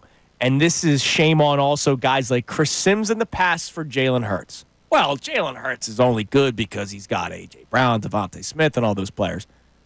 All right, but he's still making the throws. Like, It's not like A.J. Brown is making blindfolded, backhanded catches because the throw was not in a good spot. He's still making the right throws.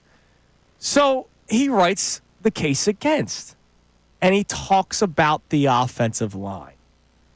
Now, I saw a tweet from Chase Daniel yesterday. Oh, no. Here we go again. Anybody could run behind this line of scrimmage. These washed quarterbacks chiming Oh, my God. in. Chase Daniel is – no, you know what? It honestly is. He's just been told. He has been told.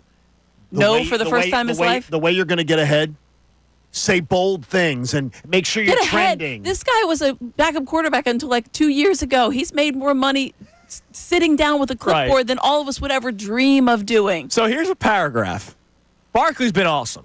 I'm not questioning how important he is to the Eagles and how productive he's been. But he's always rushing behind an incredible offensive line and has, when healthy, ridiculous talent around him in A.J. Brown, Devontae Smith. So this sounds just like the Chris Sims, Jalen Hurts thing.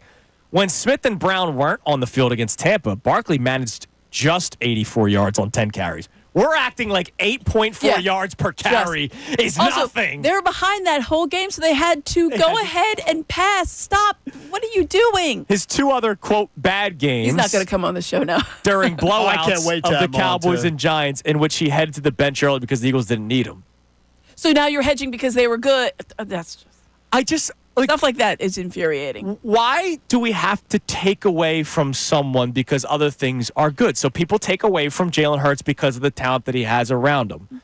I'm sure there are quarterbacks in the league that are jealous of what Jalen Hurts has. Could I tell you that guys of my age group talk about Joe Montana like he's the greatest thing that ever walked the face of the earth? Yes. Joe Montana was wide loaded. receiver. Running back, wide receiver, tight end, and an offensive line that just beat the hell out of people. I never hear that with Joe Montana. Oh, because he's the best. I mean, seriously. Now, I think with Tom Brady sometimes took, I think he took misfit toys at wide receiver and made them. Oh, that's why Belichick did. That's why he's the yes. GOAT. Okay. Yeah, I got you. But I just why? Yeah, but I get you. Brady still had right. to, Brady had to deliver the ball and everything like that. Jalen Hurts still has to deliver the ball. Yep. I can't. It's disrespect. Why is a sentence that says when Smith and Brown were on the field against Tampa, Barkley managed just 84 yards on 10 carries? That should be eliminated from the article. Yes. Yes, because also the context is completely. They were behind that whole game. Yeah. I'm sure it would have been great to run the ball if you're getting 8.4 a clip.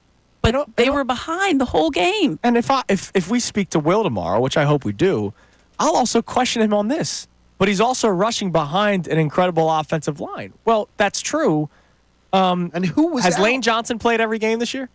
No, in fact, Has Lane Jordan Mailata played every game this year? By the way, Lane Johnson, Brown, and Smith all missed that Tampa game. Yeah. It was piecemealed. Oh, by the way, Kai Becton. Hey, you're a fun player. You know what you're doing now? Starting. Go. At right Fred guard. Johnson. How about Fred Hello? Johnson? Hey, Right. fella, how's it going? Oh, yeah, now you're going to start from 5 games. Like, what? Stop it. I just don't get it. Why are we Stop doing it. this? All right, Connor, what do we have on the text line? All right, we have a bunch of people checking in on that conversation about the teams. Cowardly Now, nature? this one's kind of weird. I'm interested in this because I don't We really, like weird. I don't know if you like this weird. This texter, first-time texter, says the AFC plays differently than the NFC. It's why the Eagles lost to the Chiefs in the Super Bowl. If the coaches don't make critical mistakes like McDermott did, sending Josh Allen to take a knee with 12 seconds left against the Eagles, they don't win that game.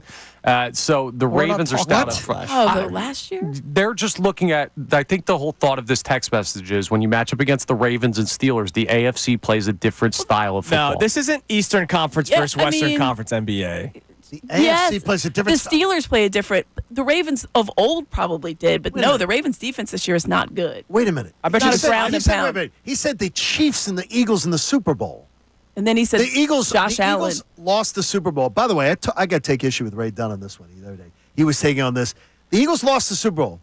Their quarterback fumbled away a ball and gave a free touchdown for 7 points that Patrick Mahomes didn't. Right. And they lost by 3. That game was tied with 2 minutes to go in the Super Bowl. I don't want to hear about, that the way the Chiefs played, they won that game. No. Yeah. The Eagles made a critical mistake that the Chiefs didn't. They gifted 7 points. You know how the Chiefs play that's different than the Eagles and different than 31 other teams in the NFL? I think I know your answer. They have Patrick Mahomes. That's how they play differently. All right, so coming up next, we continue Chest Day Tuesday. At least some of us are. Some of us are chest day Other today. people are just in the sauna. Easy day at the gym. No, they're sucking their thumbs in the corner. And Amy, you're here today. Daycare. So we get to quickly bring up the Sixers. Oh, thank you. Great. Perfect. We use you as the reason why to bring up the Sixers. Perfect. I appreciate that. It's Kincade and Salciunas, Amy Fadul, and for the entire hour, 97.5 The Fanatic.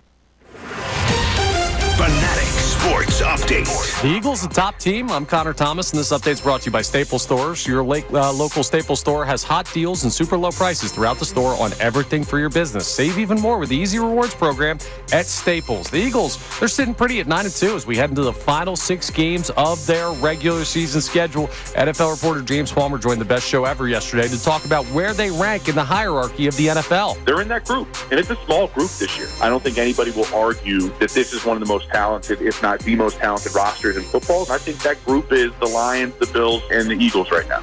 A big part of that is Saquon Barkley, who has firmly put himself in the MVP conversation in the National Football League. But right outside of that group of top 3 that James Palmer listed is most likely the Baltimore Ravens, if you were to ask him to extend that group. They took down the Chargers 30-23 on Monday Night Football last night, and they're definitely up in the conversation for that top tier of NFL teams. Well, the Eagles will match up with the Baltimore Ravens on Sunday down there in Baltimore. The Flyers fell to the Golden Knights at a shootout last night after holding a 3-0 lead in the second period. Game went to overtime. Matvei Michkov added another goal, his 8th of the season, and the Flyers, of course, they do get the overtime point despite the loss. It's an off night for Philly sports tonight. The Flyers and Sixers will both be back in action tomorrow. But Amy Fadul, she's going to stay in action with us for the remainder of the 9 a.m. hour. I'm Connor Thomas for the home of the 76ers and Flyers, 97.5 The Fanatic and 97.5thefanatic.com.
It is 9:30 on Kincade Salciunas here on 97.5 The Fanatic. Amy Fadul joining us for the entire 9 o'clock hour. We'll get back to your text messages momentarily. We're talking all Eagles today. Happy ? Anniversary. The Eagles beat the Bills this day 1 year ago. Did you get a gift? No, I did not. The gift is Saquon Barkley. That was my gift. It was the apology gift from the Philadelphia Eagles. We had a big fight, the Eagles and I, and they got a Saquon Barkley as an apology. That's nice of them. It was very nice of them, and it's definitely worked out. And so we question, or we're wondering, the question today is why won't the Eagles have the same collapse? Not if they will. Why won't they have the same collapse? 610-632-0975. And I want Eagles fans to talk about the team with their chest today. Too many cowards out there. Too many wimps, man. It's not a wimpy Wednesday. That's tomorrow. Today's chest day Tuesday. All right? Anyways. I don't want wimpy. I don't want wimpy wins. I don't want that either. You know what's wimpy? Philadelphia 76ers right now. Why? They're 3-13. Is that right? It's a shame that we had time to watch the game the other day because the Sixers tipped off at 6 and the Eagles didn't kick off until 8:20. They lost to the Clippers 125-99. It wasn't even a contest. Joel Embiid, Paul George both out. It's now 3-13. Mm-hmm. So at what point? I mean, the alarms have already been sounded. I mean, every button has been pushed. But we were, told about this plan, right?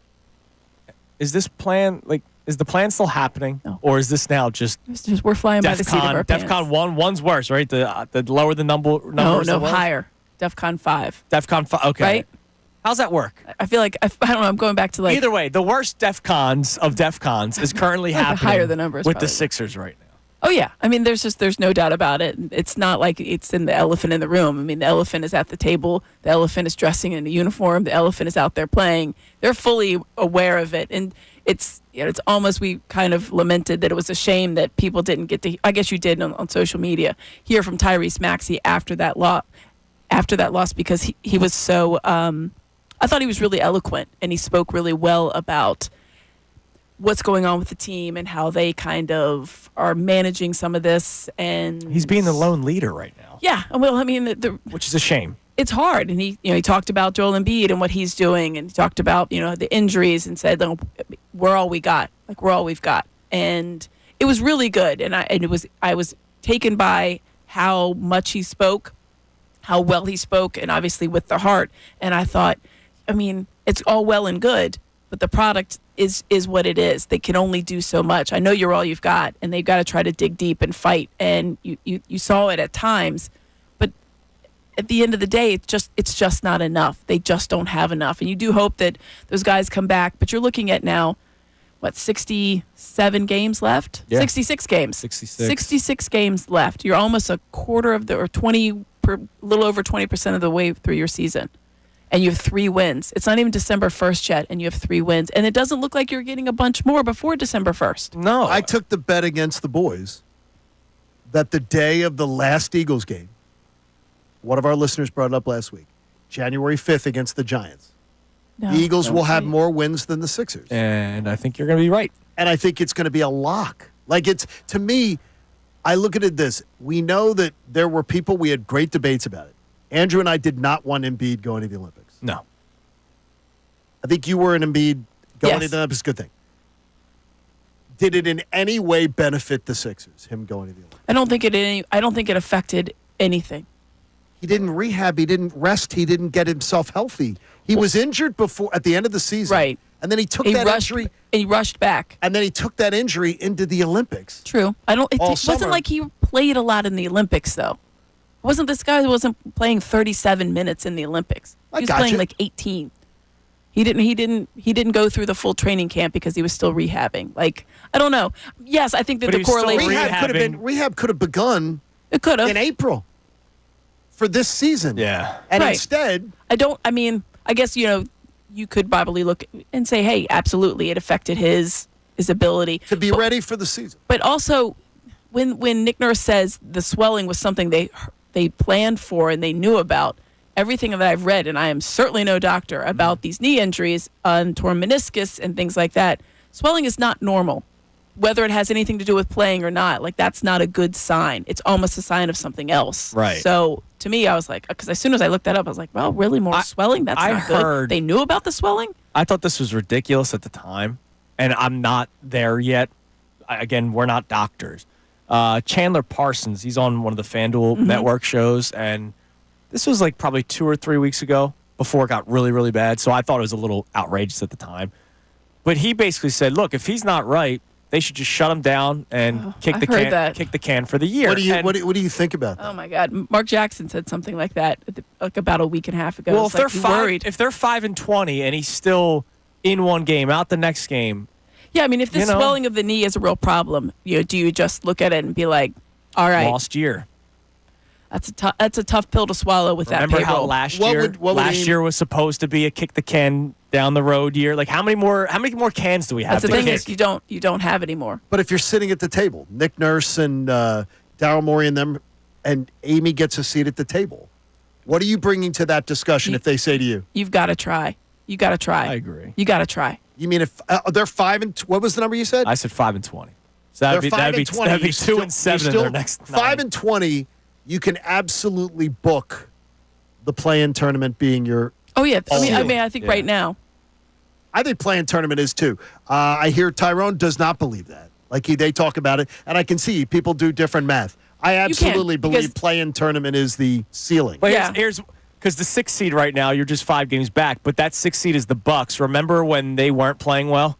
They're 7-3 in their last 10 games. That's the thing. They need the Sixers to do something like that. For every 2-8, you got to go 8-2. And for every see that 5-game losing streak, you have to have a 5-game winning streak. And I think that's where, because you're not able to piecemeal, you're not able to piece these healthy lineups together, what makes you think you can piece together any kind of winning streak? That's the real problem. But for me, if I'm at that table and they're like, hey, what do we do?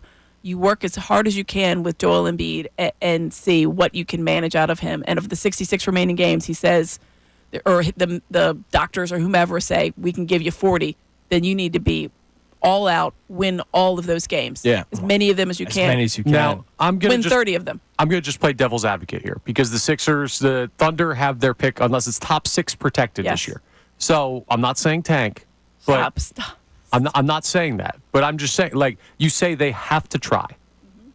You have potentially the rookie of the year in Jared McCain. You have a young star in Tyrese Maxey, who you just gave him max contract to. You do have Embiid and Paul George locked down for more than just this year. So it's not like you're losing any of your main pieces.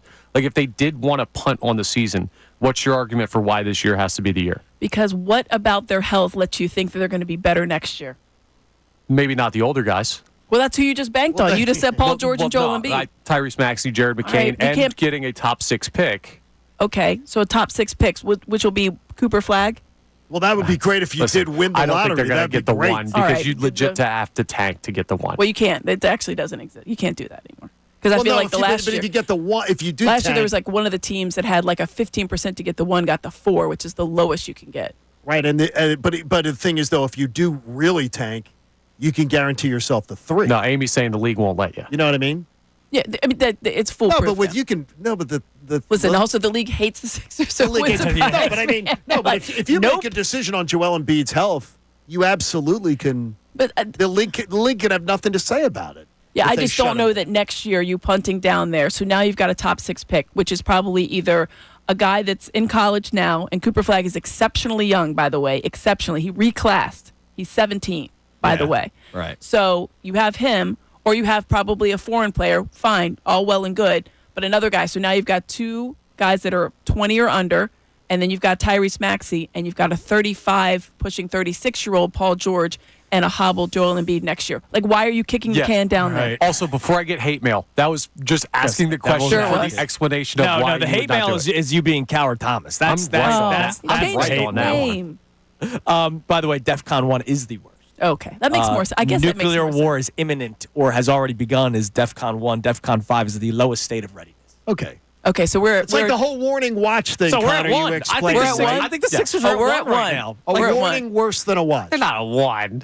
Fine, 2. Nuclear war going on. We're at 2. Fine, DEFCON 2, but man. Dude, I think Sixers fans are knocking on one's door. I think Sixers fans are blocking. I think Sixers fans are bluffing themselves. If they don't believe. I don't think they are. If they're at Amy's, this is serious right now. This thing could be, by the time Santa Claus comes down the chimney, this thing could be over. And that's before the West Coast trip. And the West Coast trip at Christmas could put a knife through the heart. You win 37 games, you'll be the 10th seed. And that's technically in the playoffs. You guys excited for Sixers Celtics Christmas Day? Stop it. Do they flex? Can they flex? Wait a minute. No, they can't. Is Joel going to decide to stay home, or is he going to be in Boston? The Boston just hit 12 threes in a quarter. They scored 51 in a quarter. I forgot that they were playing on Christmas Day. I blacked out, but that's true. Will Brinson joins us tomorrow. I'm looking forward that's to exciting. it. He's looking forward to it. All right, well, coming up next, it is the Kincade Salciunas Key 3 best minutes from today's show. And we tie a bow on this one with Amy Fadula. She joins us for the entire 9 o'clock hour on Kincade and Salciunas 97.5 The Fanatic. Eagles head coach Nick Sirianni. What I told our team.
9:46 on Kincade Salciunas, 97.5 The Fanatic, and we are joined by Amy Fadul for the rest of the hour. We're talking wingspans during the commercial break. Amy Fadul takes things, honestly, I learn something every time she's in.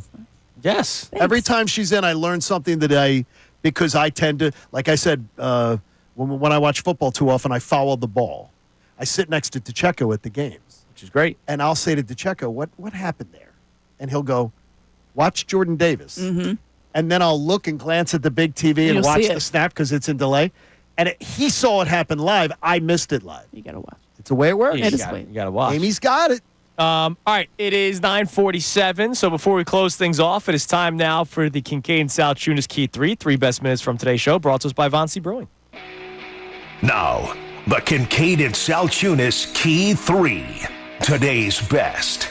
Johnny, good morning. What a beautiful day. Yes. It's going to be raining later, but it's a beautiful day for us. You know what? The weather at this point means nothing to me. Because really the doesn't? Philadelphia Eagles are the only reason why I get up. And when I get out of bed, it doesn't matter what the temperature is outside. It doesn't matter how cold or dark it is at 4:15, 4:20 in the morning. It doesn't matter, John, because I'm coming into work talking about the 9-2 Philadelphia Eagles that have the second best record in the NFC and are playing just as good as the Detroit Lions, which is why they're on the same team. The Philadelphia Eagles, 1 year ago today, it was the beginning of the end of the 2023 season. So our question today is, why won't the Eagles have the same collapse this year? Now, we all believe that it's not happening, okay? I absolutely have zero worry that that's happening. Myself included. Like, there's zero. No alarms are going off in my head. So let's expand on it. Like, why are there no alarms going off? I'll let you start. I got to tell you right now, the reasons why Jalen Hurts right now may be number one. Okay, why is that? Because I admire a guy, again, I admire anyone who has success in whatever field they choose to work in and isn't satisfied and then says, I need to be better at this. Instead of saying, well, I'm good at this and I'm good at this and I'm good at that. Yeah. Why are you bringing up those things? I love the guy who goes into the lab and fixes what is wrong. And Jalen Hurts is the only guy that could fix his poor decision making,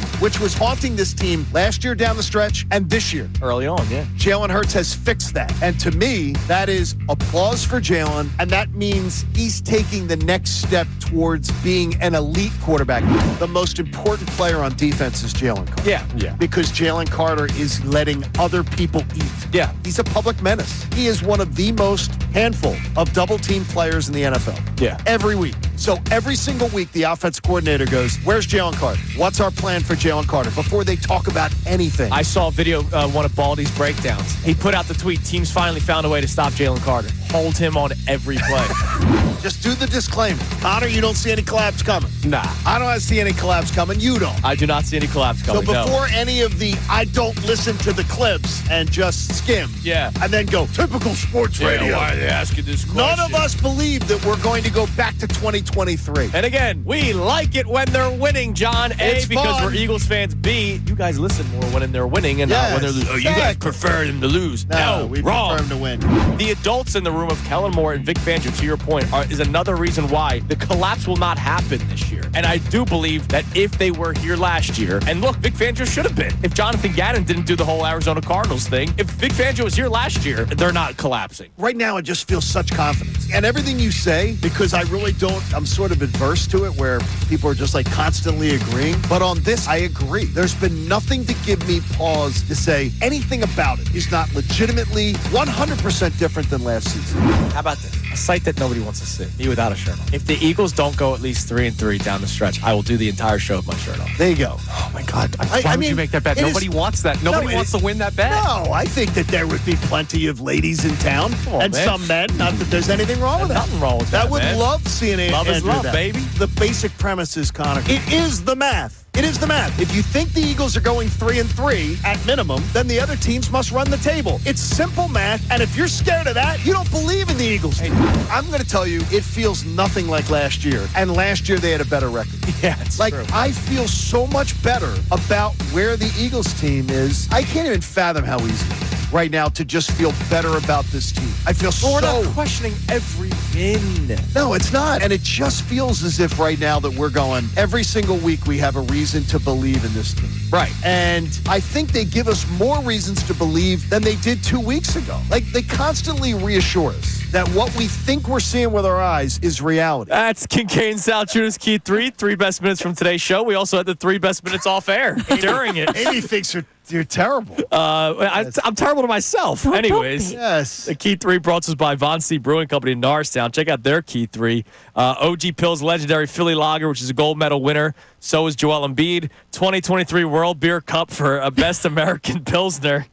A family recipe dating back into 1860. The only difference is they're still brewing. Oh. Sorry. Rim shot. The Walking on Clouds, which is the Von C's flagship hazy IPA. I drank that this weekend, and it was freaking delicious. I'm waiting for that one to win some rewards. And then the Vienna Lager. Oh, goodness. That takes you right. It takes you right into the heart of Vienna, right in the middle of Norristown. It's amazing.